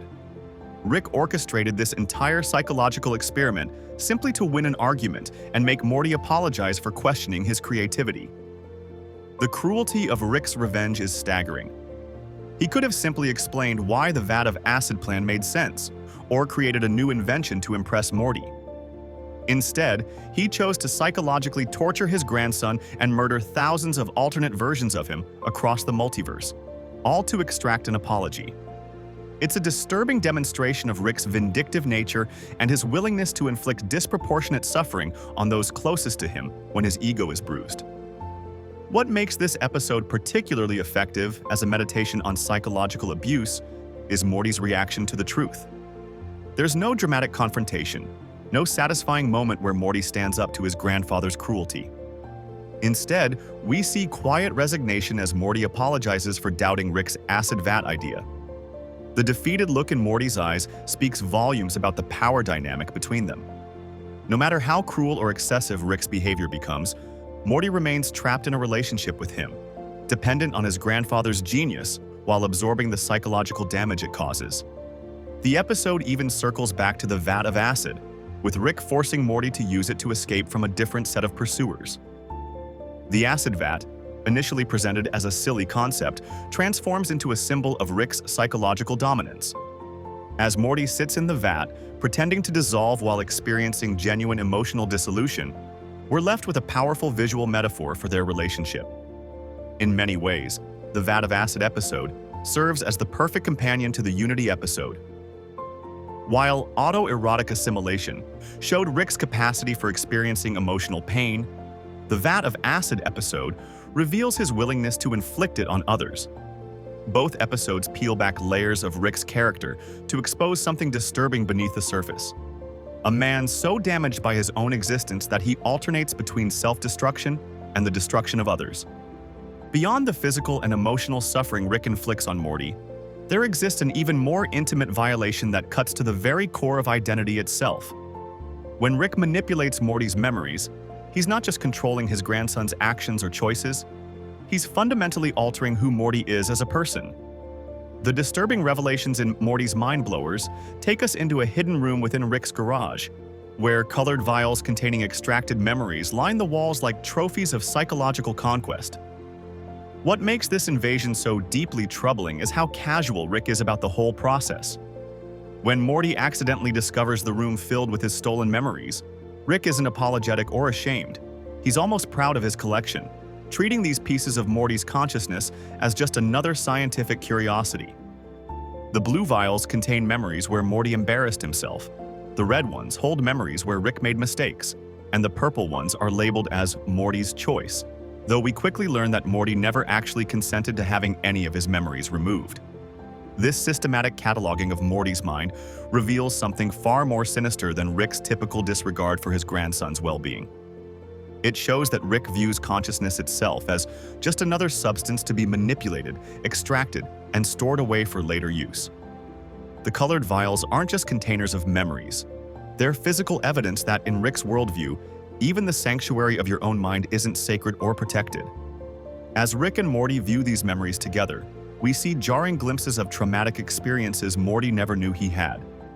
In one memory, Rick abandons Morty in the vacuum of space, leaving him to drift helplessly until he's rescued by passing aliens. In another, Morty discovers that he accidentally killed innocent beings during what he thought was a heroic adventure. Perhaps most disturbing are the memories where Morty learned uncomfortable truths about his family that Rick preferred to keep hidden. Truths that might have changed how Morty views himself and his place in the universe. What's particularly unsettling is realizing how many of these traumatic memories were caused by Rick himself. While some memories show cosmic horrors or alien encounters beyond human comprehension, many others document Rick's casual cruelty, neglect, or willingness to sacrifice Morty for his own convenience. The memory removal isn't just Rick protecting Morty from trauma, it's Rick protecting himself from the consequences of causing that trauma. Every extracted memory is another thread of accountability that Rick has severed, another opportunity for growth or reconciliation that he's eliminated. This violation extends beyond Morty to the entire Smith family. Throughout the series, we see Rick casually implanting false memories, controlling family members' minds, and treating their consciousness as another malleable substance at his disposal. In Total Recall, parasitic aliens implant false memories in the family, but Rick's response is telling. He's less concerned about the violation and more annoyed that someone besides him is manipulating his family's minds. It's territory he considers exclusively his own. The philosophical implications become increasingly disturbing the more we consider them. If your memories can be altered, removed, or replaced at will, what remains of your authentic self? Our sense of identity is built upon the foundation of our experiences, the cumulative weight of everything we've seen, done, and felt. When Rick tampers with Morty's memories, he's not just taking away individual experiences, he's fundamentally altering who Morty is and who he might become. This raises profound questions about personal identity and the ethics of memory manipulation. If Morty can't remember the lessons he's learned or the growth he's experienced, is he condemned to repeat the same mistakes? If he can't recall the times Rick has hurt or betrayed him, how can he establish appropriate boundaries? Each removed memory is a piece of potential wisdom or self-protection that Morty has lost. There's a quiet horror in the realization that your entire sense of self could be manufactured, that the very thoughts and experiences you believe define you might be fabricated or removed by someone else. This creates a uniquely unsettling atmosphere as we contemplate how fragile our identities truly are. The episode forces us to consider that in many ways, we are our memories, and that losing control of those memories means losing control of ourselves. The violation becomes even more disturbing when Rick and Morty accidentally erase their memories of how they ended up in the memory storage room in the first place. This recursive memory loss leaves them both vulnerable and confused, not even remembering who they are. In their desperate attempts to restore their identities, they end up viewing more traumatic memories, spiraling into increasing distress and conflict. The scene powerfully illustrates how our memories, even painful ones, are essential to our sense of self. What makes this episode particularly effective is how it serves as a dark mirror to the philosophical questions raised by earlier adventures. When Rick and Morty, abandoned their Cronenberg dimension, they were leaving behind the physical consequences of their actions. In Morty's Mind Blowers, Rick is helping Morty escape the psychological consequences. And in both cases, the apparent escape comes with profound cost to identity and moral development. Watching Morty struggle to reconcile with memories he doesn't remember losing creates a meditation on the nature of trauma itself. Many of the extracted memories show Morty experiencing genuine horror and pain, experiences that would naturally shape his worldview and development. By removing these memories, Rick is preventing Morty from processing that trauma in a healthy way. Instead of growing through his experiences, Morty remains in a state of arrested development, never fully learning from the cosmic horrors he encounters. This manipulation points to one of the show's most disturbing realities: that Rick views his family not as autonomous individuals deserving of respect, but as extensions of himself to be controlled and managed. Memory manipulation is just another tool in Rick's arsenal to maintain power and avoid consequences. When Summer finds Rick and Morty in their memory-wiped state and reveals this isn't the first time she's had to help them restore their memories, we realize this violation has been occurring repeatedly, with Rick essentially resetting Morty whenever it becomes convenient. The fragility of identity and the ethics of memory manipulation emerge as central philosophical themes connecting many of Rick and Morty's darkest stories. From abandoning realities to erasing memories, the show repeatedly questions what remains of the self when everything around it, including the very experiences that shape it, can be changed or discarded at will. This creates a uniquely meditative atmosphere for late-night contemplation, inviting us to consider how much of our own identities are tied to our memories, and how different we might be if those memories were altered. If memory manipulation shows us the personal violation Rick routinely inflicts on one Morty, the Citadel reveals something far more disturbing: the industrialized exploitation of an entire species of Mortys. What happens when thousands of these disposable sidekicks exist within a system designed to keep them permanently subordinate to the very people who claim to protect them? The Citadel episodes fundamentally reshape our understanding of the show's power dynamics by expanding from the personal to the systemic. Instead of one Rick abusing one Morty, we witness an entire society built around this unequal relationship. A metropolis floating through space where countless Ricks and Mortys from across the multiverse gather to form their own civilization. But this isn't some utopian melting pot. It's a carefully constructed caste system where Ricks hold all the meaningful power while Mortys serve as an underclass performing the menial labor that keeps their society functioning. The Ricklantis mix-up, also known as Tales from the Citadel, uses an anthology format to show us various aspects of this deeply unequal society. We see Morty elementary schools where young Mortys are trained not to achieve their potential, but to become better sidekicks. We witness Morty factory workers assembling wafers in assembly lines while Rick managers berate them for inefficiency. The systemic dehumanization becomes most apparent when we discover the disturbing reality of Morty farms, facilities where Mortys are mass-produced as replaceable companions for Ricks who've lost their original partners. The oppression becomes increasingly nightmarish as the episode progresses. We follow a rookie Morty cop paired with a corrupt, alcoholic Rick detective who casually executes Rick criminals during routine investigations. The scene subtly demonstrates how power corrupts even the Mortys who manage to gain some authority within the system.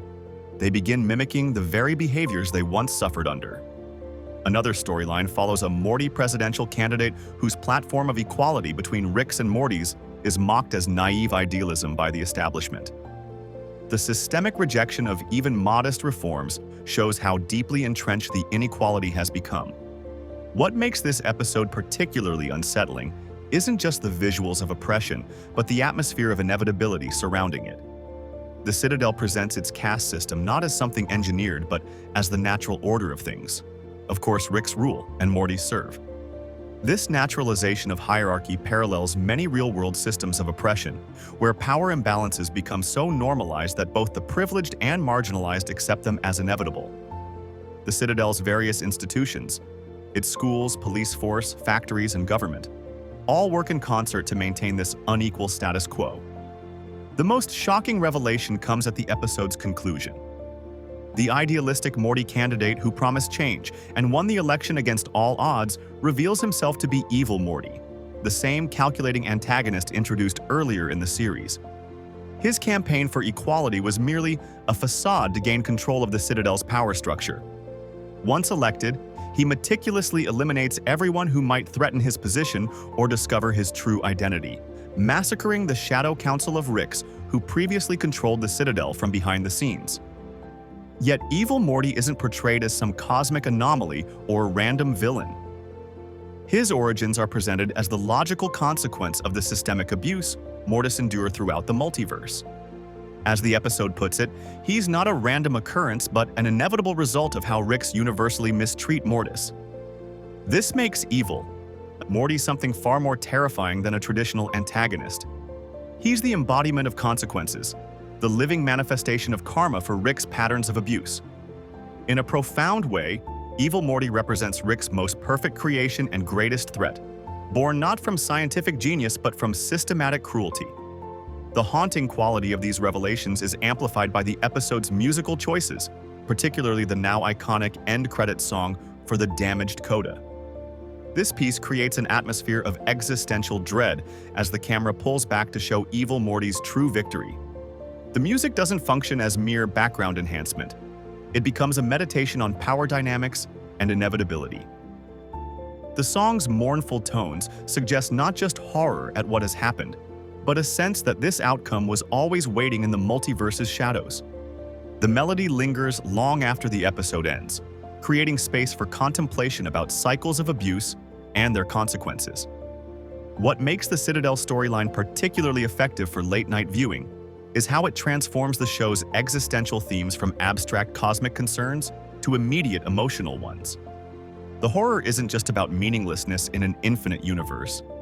It's about what happens when those with power view others as fundamentally disposable. The systemic exploitation of Mortys forces us to confront uncomfortable questions about identity, purpose, and moral responsibility in a multiverse where every possible scenario exists simultaneously. The Citadel episodes also reveal another layer to Rick's character.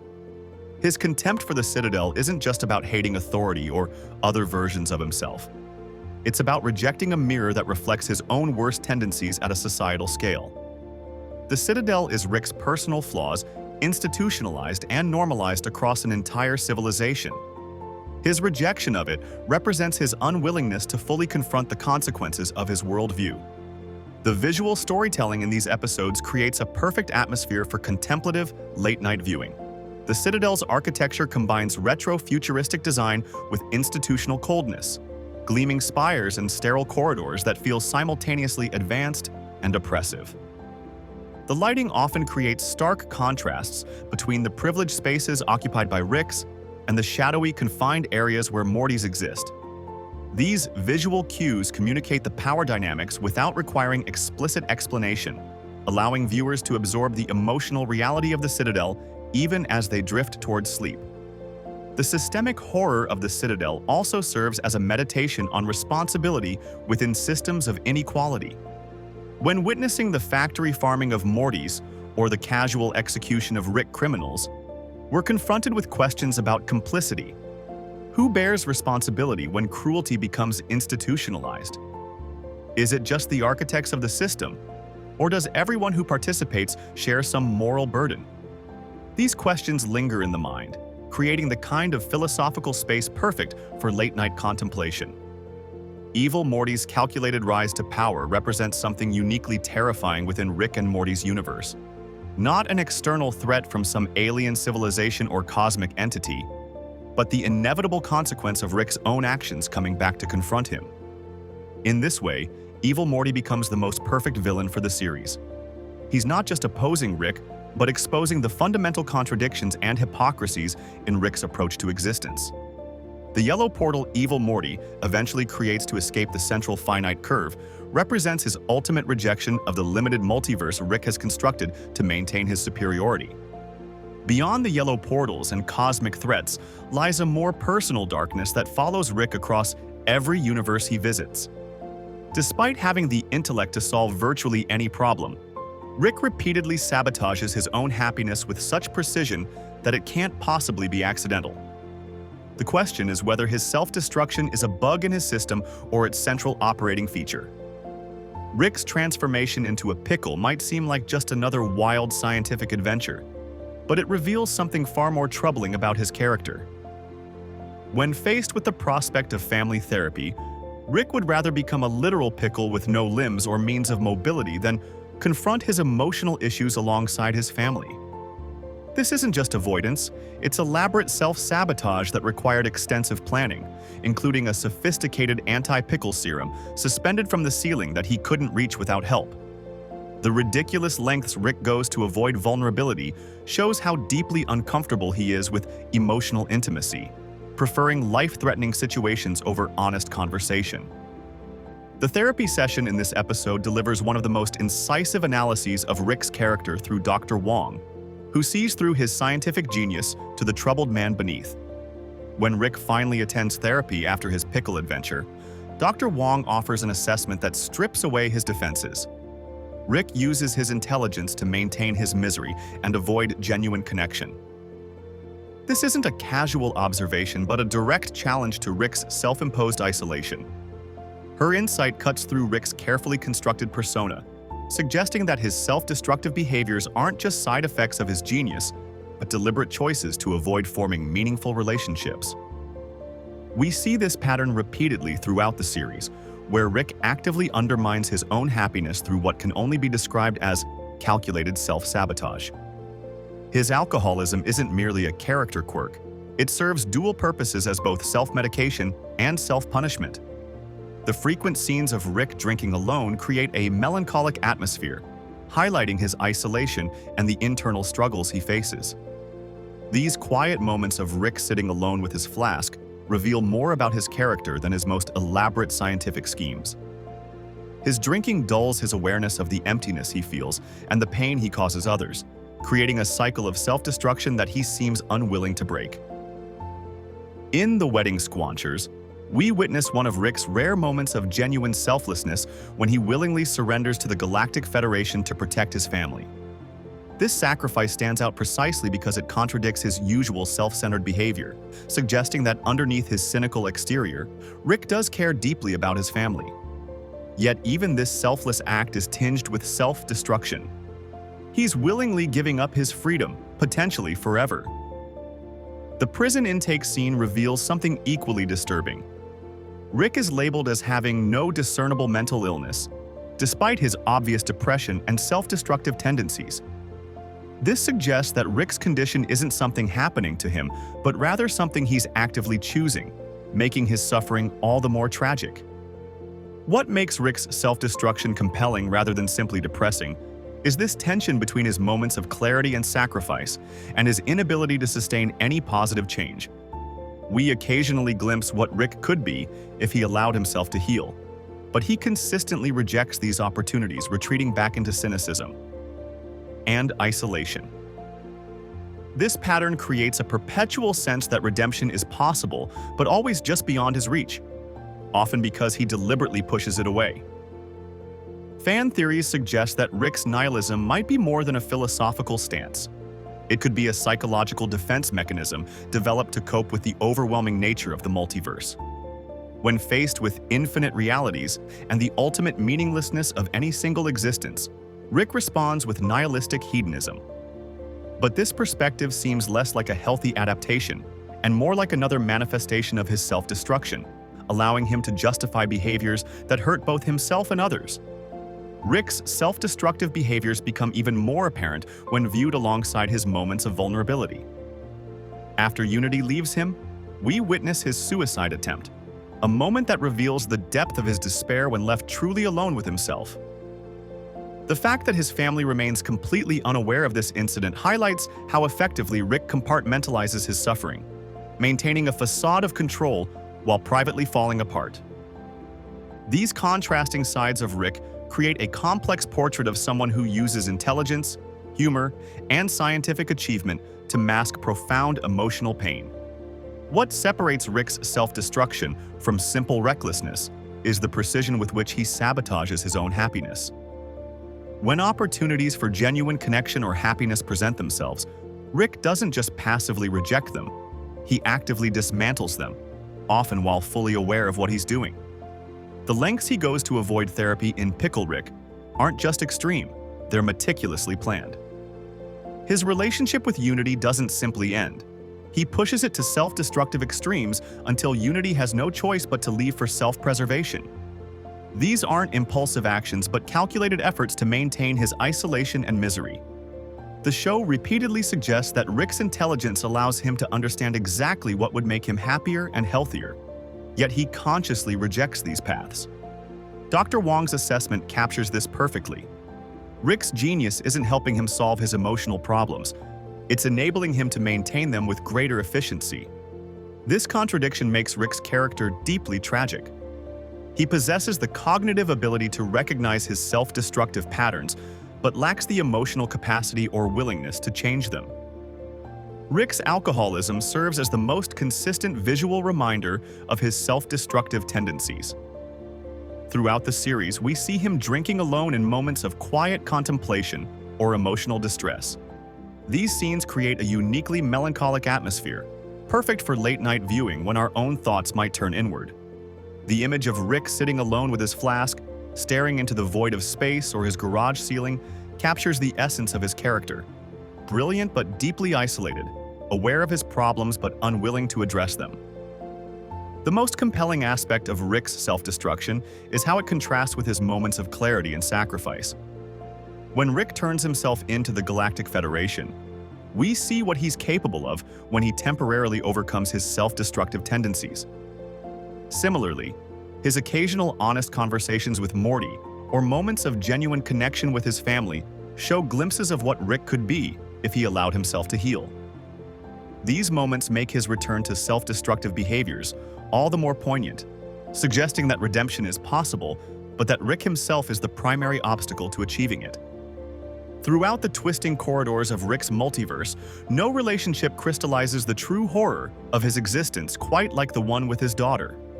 While Rick's damage radiates outward to everyone in his orbit, Beth stands at the epicenter of his abandonment, a daughter left behind only to have her father return decades later with the ultimate existential gift: uncertainty about her very existence. Beth's story begins with absence. Rick abandoned his family when Beth was just a child, leaving her to construct an idealized version of her father that never truly existed.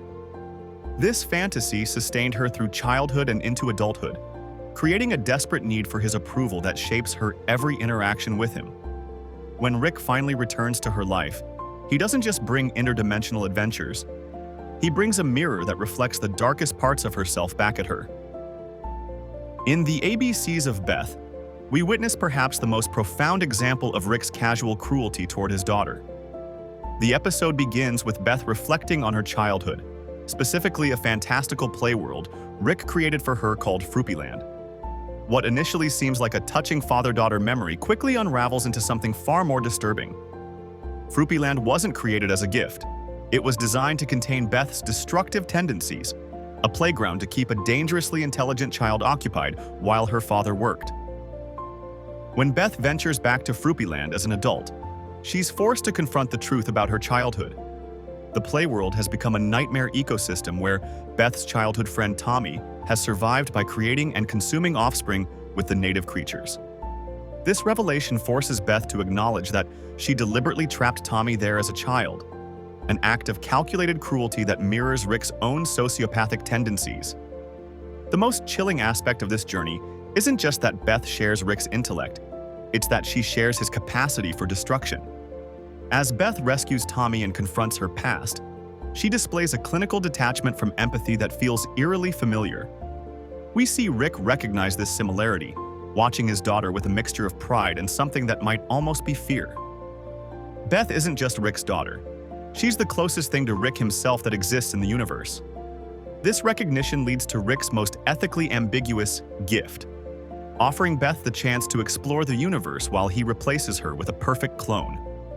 On the surface, this appears to be generosity, Rick giving Beth the freedom he always took for himself. But beneath this offer lies something more insidious. Rick isn't just offering Beth an escape, He's acknowledging that her life as a horse surgeon and mother has become a prison constructed from compromises she made in his absence. The weight of this decision creates the episode's most haunting moment. Beth, confronting the possibility that she might abandon her children just as Rick abandoned her, asks Rick the crucial question, "Am I evil?" Rick's response is devastatingly honest. Not that she isn't evil, but that she's simply his daughter. In Rick's universe, where good and evil are meaningless constructs, the only truth is that Beth inherited his nature. Her capacity for both brilliance and destruction isn't a moral failing. It's genetic inevitability. We never learn which choice Beth makes in that moment. The episode ends with Beth returning to family dinner, apparently having chosen to stay. But the seed of doubt has been planted. Has Rick replaced his daughter with a clone programmed to believe she chose her family? Or is this the real Beth, now forever questioning whether her choice to stay makes her more or less like her father? This question explodes into full existential crisis in Star-Mort Return of the Jerry, when we meet Space Beth, a battle-hardened, resistance-leading version of Beth who may or may not be the clone. The two Beths confront each other and Rick, each desperate to know which is the real daughter. The moment of truth arrives, and Rick's response cuts deeper than any sci-fi horror. He deliberately mixed them up so that even he doesn't know which Beth is the original. This admission represents cruelty on a scale that transcends the physical. Rick has denied both versions of his daughter the fundamental certainty of knowing whether they are authentic or manufactured. It's a violation beyond abandonment. It's the deliberate destruction of identity itself. When Beth asks, "Dad, am I the clone?" The quiet desperation in her voice captures the ultimate consequence of Rick's lifestyle. A daughter forced to question whether her memories, feelings, and very existence are real or simply programmed imitations. What makes this moment particularly devastating is that Rick's motivation wasn't malice, but a twisted form of love. By ensuring neither Beth could know if she was the clone, he was trying to protect both from the existential horror of that knowledge. Yet this protection is itself a form of damage. Rick robs both Beths of agency in an attempt to save them from pain, recreating the same pattern of control and abandonment that shaped Beth's childhood. Beth's childhood creation of Fruppyland reveals another layer to this damaged relationship. The fantasy world isn't just a setting for childhood games gone wrong.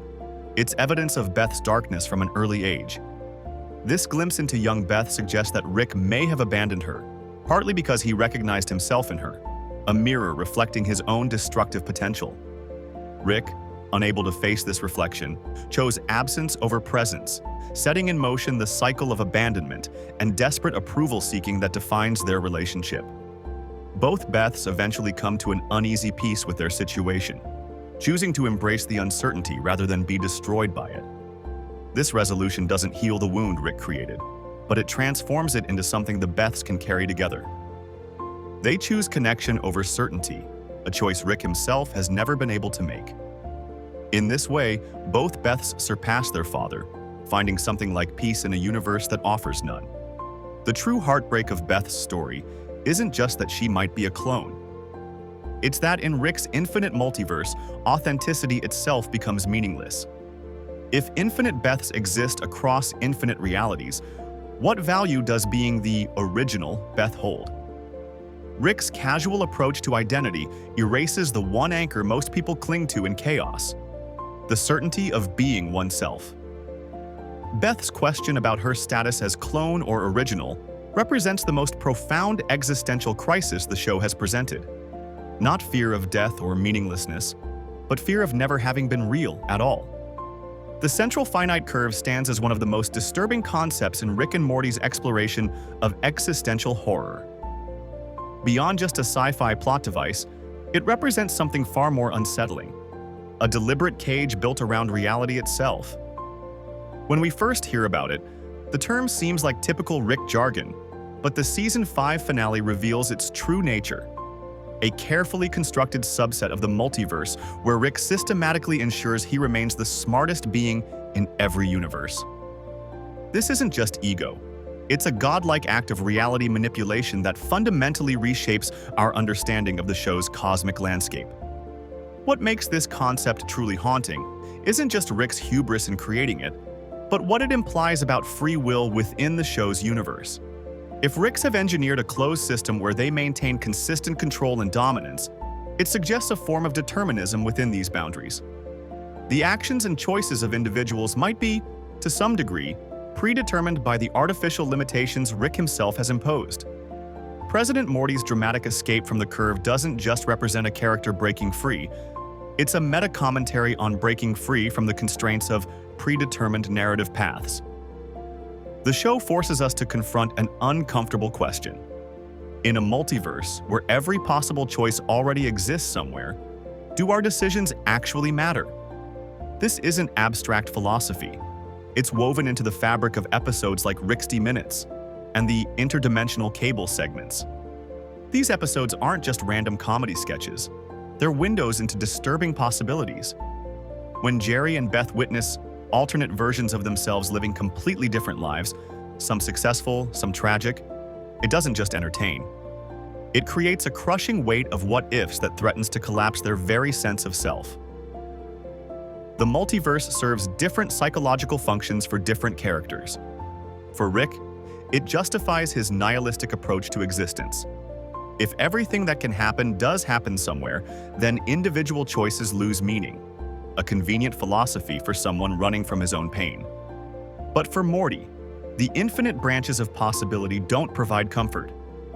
Instead, they create an overwhelming burden. The knowledge that somewhere out there, infinite versions of himself are making every possible choice simultaneously. Are his decisions really his own? Or is he simply following one predetermined branch in an infinite decision tree? The visual representation of the central finite curve itself presents a meta-existential paradox. The concept that even infinity can have boundaries. How can something limitless be contained? This creates a disturbing question about the nature of reality itself. If even infinity can be manipulated, controlled, and sectioned off, what does that mean for concepts like free will and individual agency?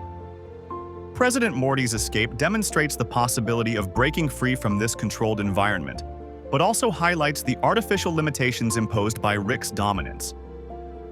What makes these concepts so perfectly suited for late-night contemplation is how the show balances this cosmic dread with moments of unexpected humor. The multiverse serves as both a source of comedy and existential terror, often within the same scene.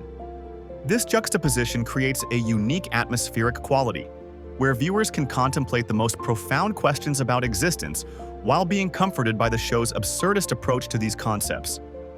These quiet moments when characters grapple with their place in infinite reality create the perfect backdrop for philosophical meditation.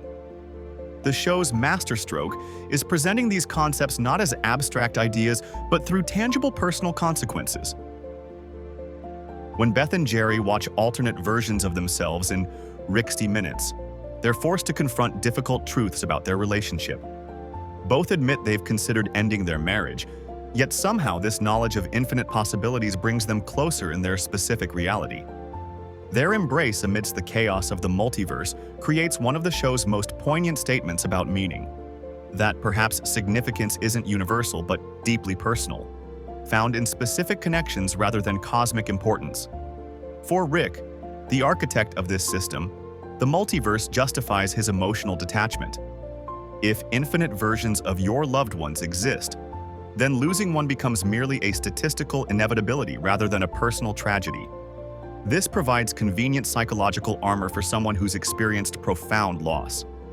Yet the show repeatedly suggests this philosophy fails him, as we see in his suicide attempt after Unity leaves and his genuine attachment to his Morty, despite the existence of infinite others. The visual language of the show reinforces these existential themes. When characters encounter alternative versions of themselves or contemplate the vastness of infinite possibility, the animation often shifts to more muted color palettes and slower pacing.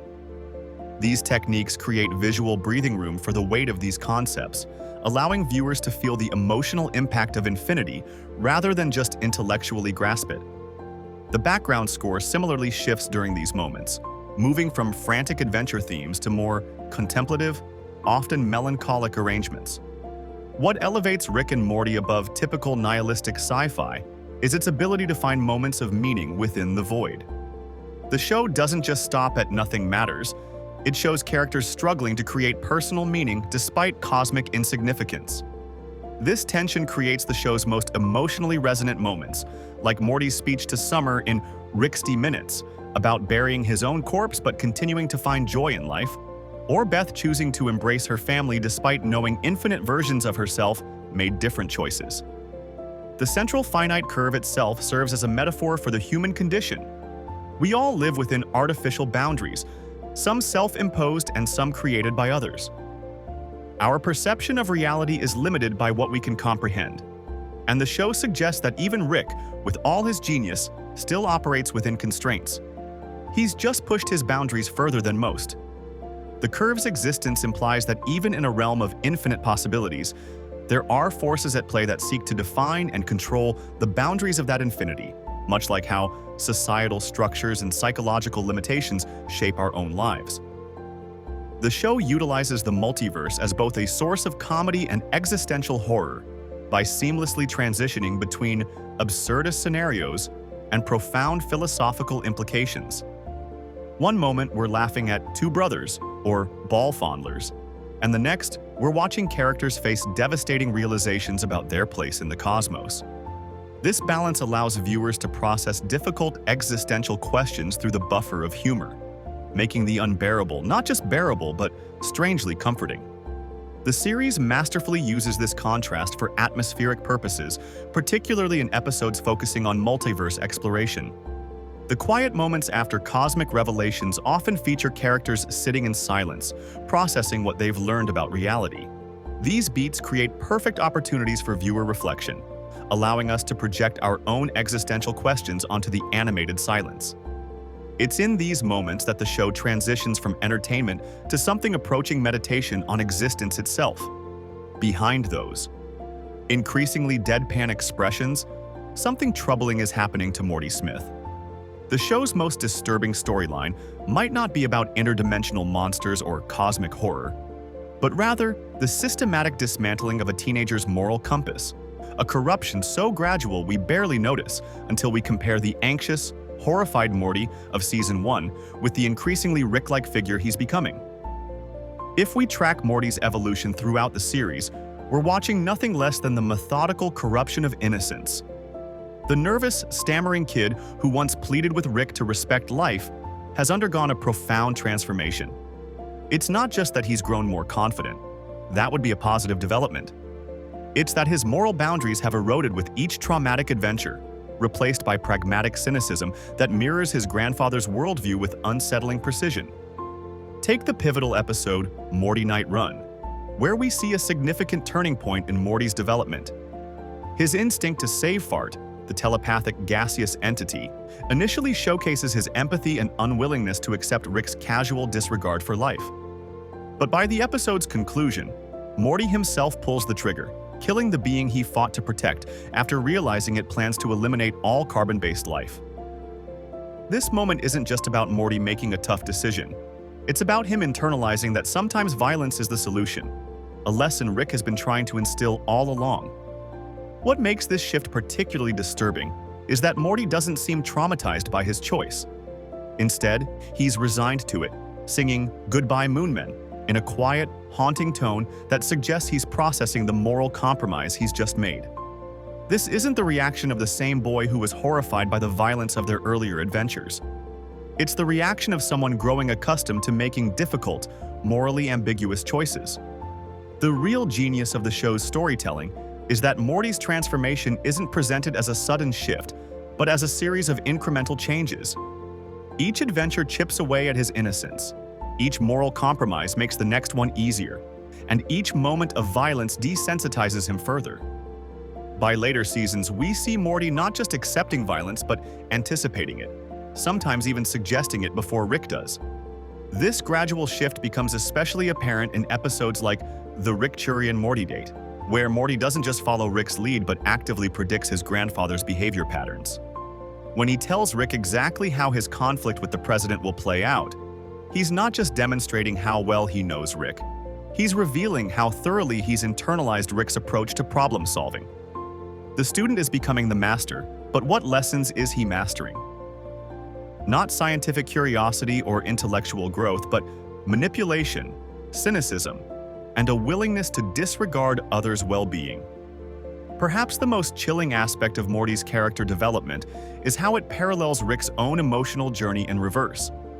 While Rick occasionally shows glimpses of growth toward greater empathy, however reluctantly, Morty seems to be moving away from his natural compassion towards something colder and more calculated. They're passing each other on opposite trajectories, suggesting that exposure to the multiverse inevitably pushes one toward nihilistic detachment. The introduction of evil Morty serves as the ultimate cautionary tale of this developmental path. Though presented as an anomaly, evil Morty may simply be the logical endpoint of any Morty's journey after sufficient exposure to Rick's influence.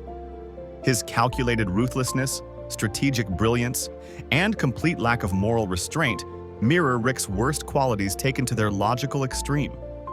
Evil Morty represents what happens when a Morty fully abandons his own nature and embraces Rick's philosophy without the buried sentimentality that occasionally redeems Rick. The show cleverly avoids directly connecting our Morty to evil Morty's path, but the implication hangs in the air like an unspoken threat. Each time Morty suggests a violent solution, manipulates someone to get his way, or dismisses moral concerns with Rick-like cynicism, we're reminded that evil Morty didn't emerge from nowhere. He was created through similar experiences of trauma and disillusionment. What makes this character arc particularly disturbing is its realistic psychological progression. Morty's moral erosion follows recognizable patterns of trauma response and survival adaptation. When repeatedly exposed to violence and moral relativism, humans naturally adjust their ethical frameworks to accommodate their experiences. Morty isn't becoming more like Rick because he admires him, though there's an element of that too, but because Rick's worldview is the only one that makes sense in the chaotic multiverse they inhabit. We see Morty's growing comfort with weapons throughout the series, from his initial reluctance to his eventual proficiency. By later seasons, he handles alien firearms with casual expertise, no longer questioning their necessity. More telling is his increasing willingness to abandon doomed realities, accepting the disposability of entire universes in a way that would have horrified his younger self. When confronted with the possibility of dimension hopping to escape catastrophe, the Morty of later seasons barely hesitates, understanding that sometimes the only solution is to leave the wreckage behind. Even more disturbing are the moments when Morty displays Rick's detached, calculating approach to relationships. His manipulation of Jessica, his willingness to use Summer when it serves his purposes, and his occasional cruelty to Jerry all suggest he's learning to view emotional connections as strategic resources rather than meaningful bonds. While Rick's cynicism stems from centuries of disappointment, Morty's is forming during his formative teenage years, potentially becoming the foundation of his adult personality rather than a defensive layer over it. The quieter moments reveal this transformation most clearly. When Morty stares blankly after witnessing something horrific, we're not seeing shock anymore, but acceptance. The widened eyes of early season Morty have been replaced by a 1,000-yard stare that suggests not just that he's seen terrible things, but that he's reconciled himself to a universe where terrible things are normal. These moments create a uniquely disturbing atmosphere, perfect for late-night contemplation of how environments shape who we become. Perhaps the most tragic aspect of Morty's darkening character arc is how it reflects the loss of potential. The empathetic, kind-hearted boy we met in early episodes might have grown into someone who used his multiverse experiences to develop extraordinary compassion and ethical wisdom. Instead, he's being shaped into someone who views empathy as a vulnerability and ethics as a luxury afforded only to those who haven't seen the true nature of reality. Rick occasionally acknowledges this loss, particularly in moments of uncharacteristic honesty, suggesting he recognizes what he's doing to his grandson even as he continues the process. Season 6 showed this evolution continuing as Morty displayed growing independence and confidence, qualities that would be entirely positive if they weren't accompanied by Rick-like cynicism. His ability to predict Rick's behavior and occasionally outmaneuver him suggests he's not just mirroring Rick's worldview, but potentially preparing to surpass it, raising disturbing questions about where his development might ultimately lead. The visual language of Rick and Morty speaks volumes even when its characters fall silent. The animation techniques themselves tell a story of existential dread that burrows deeper than any dialogue could manage. The simplistic, rounded character designs we associate with family-friendly cartoons create a false sense of security that the show methodically dismantles. This isn't mere stylistic choice. It's psychological warfare on our expectations. The show deliberately pairs these innocent-looking characters with scenarios of grotesque body horror and hyper-detailed cosmic abominations. Our brains struggle to reconcile these conflicting visual signals, creating a cognitive dissonance that mirrors the characters' own existential crises. We're never allowed to fully acclimate to this dissonance either. Just when a bizarre alien landscape starts feeling normal, the animation team pulls us back with a jarring visual contrast. The juxtaposition hits harder precisely because the character designs feel so accessible. It's like watching Saturday morning cartoons suddenly invaded by Lovecraftian nightmares rendered in uncomfortable detail. The color palette functions as another powerful tool in the show's psychological arsenal. During the most emotionally devastating scenes, we see a calculated shift from the vibrant, almost neon alien worlds to muted, desaturated tones. This visual language cues us that we're entering the emotional abyss without a single word of dialogue needed. The transition isn't subtle. It's meant to create an immediate atmospheric shift that signals emotional weight. When Rick returns home after Unity leaves him, the garage's colors drain away alongside his will to live, intensifying the scene's emotional impact without requiring explicit explanation. Everything in the frame matters in Rick and Morty. The background details contain numerous disturbing elements that reward, or perhaps punish, attentive viewers. Alien characters commit suicide in distant corners of frames. Background figures suffer quietly while main characters banter in the foreground. Entire ecosystems collapse in the periphery of adventure. These details aren't random. They methodically build a universe where suffering is constant and pervasive, reinforcing the sense that existence itself is fundamentally broken. Even when the dialogue turns light or comedic, these visual elements maintain the undercurrent of existential dread. Sound design in the series operates with similar sophistication. The quiet hum of Rick's ship creates a constant ambient reminder of technology's cold presence. The eerie silence of space scenes emphasizes isolation and insignificance rather than wonder. Most effectively, the show employs sharp contrast between chaotic action sequences and sudden, crushing quiet, mirroring the psychological whiplash the characters experience. These abrupt transitions force viewers to confront uncomfortable silence, rather than moving seamlessly to the next distraction, just as the characters must occasionally face the consequences of their actions. The music by composer Ryan Elder doesn't simply accompany scenes. It actively participates in the psychological journey. Elder incorporates dissonant elements and abrupt shifts from whimsical to disturbing, particularly in episodes exploring Rick's depression. These musical choices don't just underscore the narrative, but actively shape our emotional response. The score refuses to let viewers settle into comfortable patterns, introducing jarring notes just when we've adjusted to a musical theme. This technique mimics the unpredictable nature of the multiverse itself, stable one moment, chaotic the next. Perhaps most subtly effective are the character expressions, animated with surprising nuance for a show with such a stylized aesthetic. Rick's thousand-yard stare communicates volumes about his internal desolation. Morty's expressions have evolved throughout the series, showing increasingly traumatized reactions that nonetheless diminish in intensity, suggesting his growing numbness to cosmic horror. These subtle animation choices reveal psychological depth that dialogue alone couldn't convey. We see the characters processing trauma in real time through microscopic changes in their animated expressions, creating an uncomfortable intimacy with their psychological deterioration. The power of these techniques becomes most apparent in the moments when the show chooses to linger in uncomfortable silence after traumatic events, rather than cutting away from pain or diffusing tension with a quick joke. Rick and Morty sometimes forces viewers to sit with distressing emotions.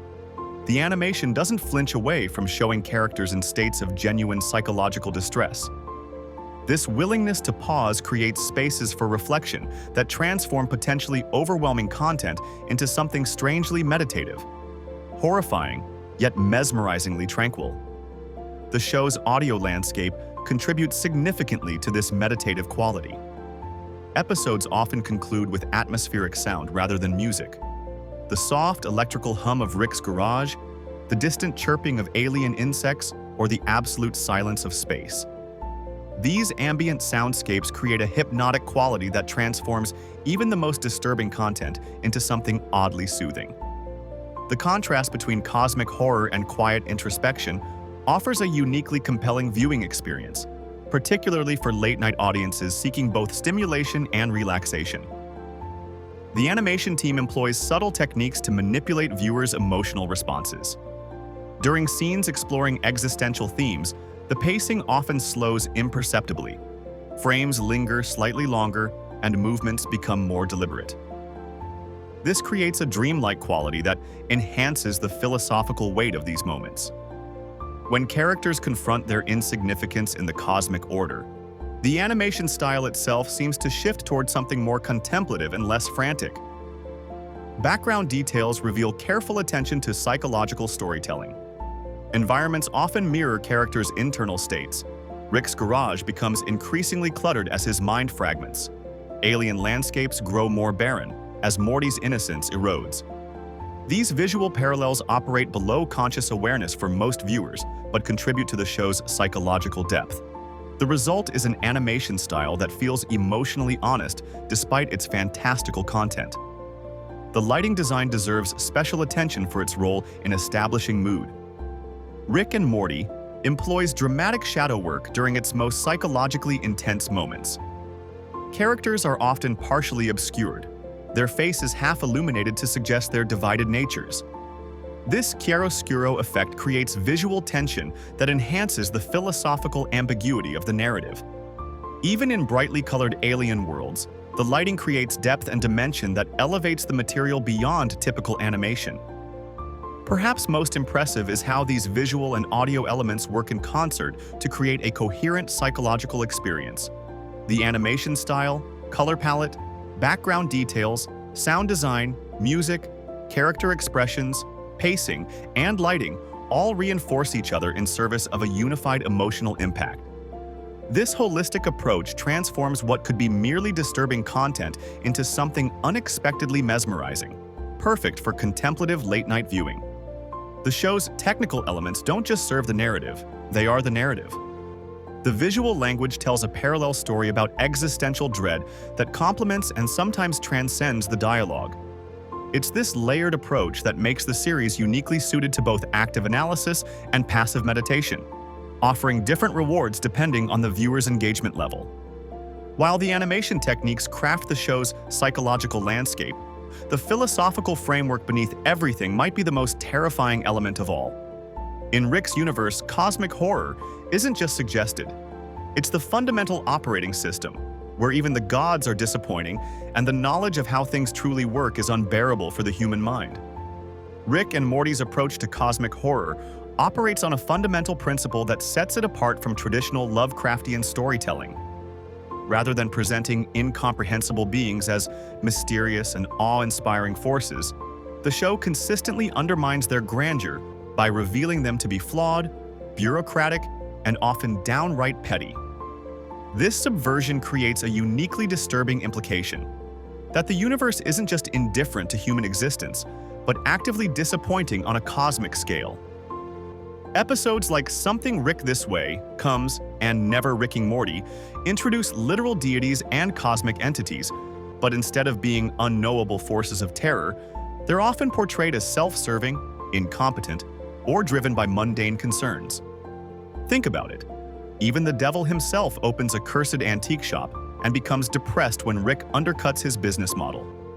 There's something profoundly unsettling about cosmic forces being reduced to the level of squabbling middle managers rather than elevated to godhood.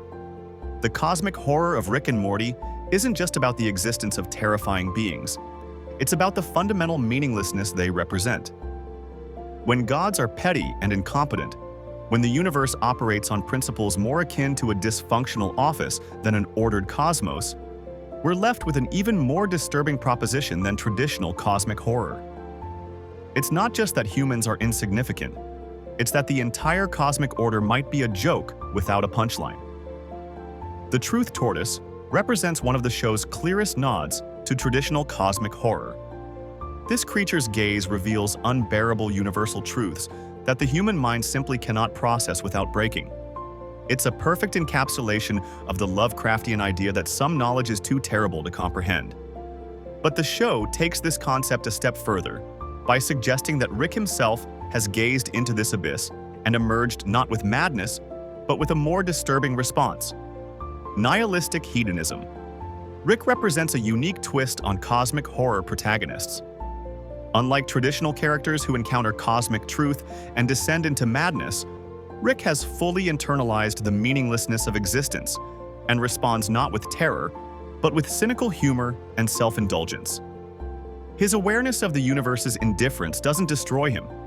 Instead, it fuels his scientific genius and justifies his worst behaviors.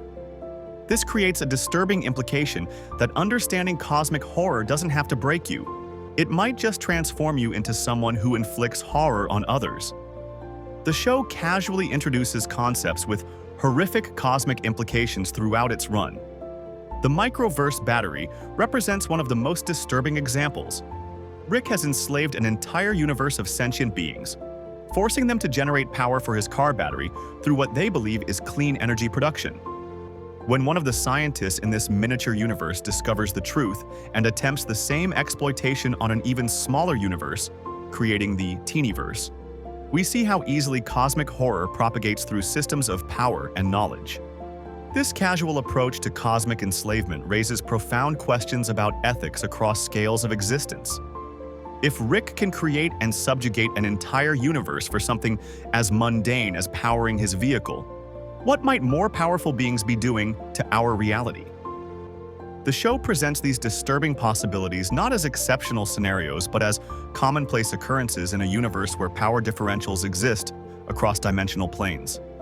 The Council of Ricks introduces another troubling element of cosmic horror: determinism. Despite infinite realities with infinite variations, the fundamental nature of Rick remains constant across the multiverse. This suggests a disturbing limitation to free will and choice. Even with unlimited possibilities, certain patterns remain fixed. The question becomes less about what choices we might make and more about whether we have any meaningful choice at all when our fundamental nature might be predetermined across all possible realities.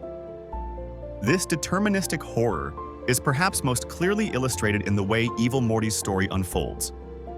His rebellion against the system isn't presented as an anomaly, but as an inevitable consequence of how Ricks treat Mortys across the multiverse. The horror isn't just in the abuse, but in its systematic, predictable nature, a pattern that holds constant despite infinite variations of reality.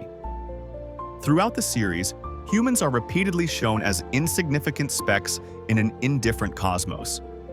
From the planet-sized heads of the Cromulons judging Earth in a cosmic talent show to the vast bureaucracy of the Galactic Federation processing humans like paperwork, the show consistently emphasizes how small human concerns are against the backdrop of cosmic scale. Yet paradoxically, the show's emotional core remains focused on the intimate drama of the Smith family. This contrast between cosmic insignificance and personal significance creates the show's unique emotional resonance. Rick and Morty suggest that while humans may be meaningless on a cosmic scale, the connections and experiences we share remain meaningful at the human scale. This tension between cosmic dread and intimate attachment forms the philosophical core of the series, asking whether personal meaning can exist in a meaningless universe. The vastness of space and the relative smallness of human concerns create an atmosphere that works surprisingly well for contemplative viewing or even sleep meditation. There's something oddly comforting in confronting cosmic insignificance. If nothing matters on a universal scale, perhaps our personal anxieties and troubles don't need to loom so large in our consciousness. The show's willingness to sit with uncomfortable silence after traumatic revelations creates space for viewers to process these complex emotions. Rick's universe operates on principles of cosmic horror that extend far beyond visual scares or monstrous beings. The true horror lies in the philosophical implications. That knowledge is dangerous, that free will might be an illusion, that even gods are disappointingly mundane, and that the universe doesn't just fail to care about human existence, but actively subverts attempts to find meaning. Yet within this bleak cosmic landscape, the show finds moments of connection and even beauty in the relationships between its characters. The philosophical framework of Rick and Morty's universe creates a unique form of cosmic horror, one where the scariest thing isn't what might be lurking in the darkness, but what we might discover if we turn on the lights. As Rick himself demonstrates, understanding the universe's true nature doesn't necessarily drive you mad. It might just leave you desperately searching for ways to distract yourself from what you've learned. As we've journeyed through these dark narratives, we've seen something deeper than just sci-fi entertainment. Dan Harmon and the show's creators have openly acknowledged that beneath the nihilistic surface, Rick and Morty explores what gives life meaning when faced with cosmic meaninglessness. The show's darkest moments aren't merely for shock value, they're deliberate confrontations with difficult truths about existence that resonate with viewers searching for significance in their own lives. There's something oddly comforting about watching characters face the void while still forming connections. Perhaps that's why these stories work so well for sleep meditation. They remind us that even in a potentially meaningless universe, our search for connection remains profoundly human.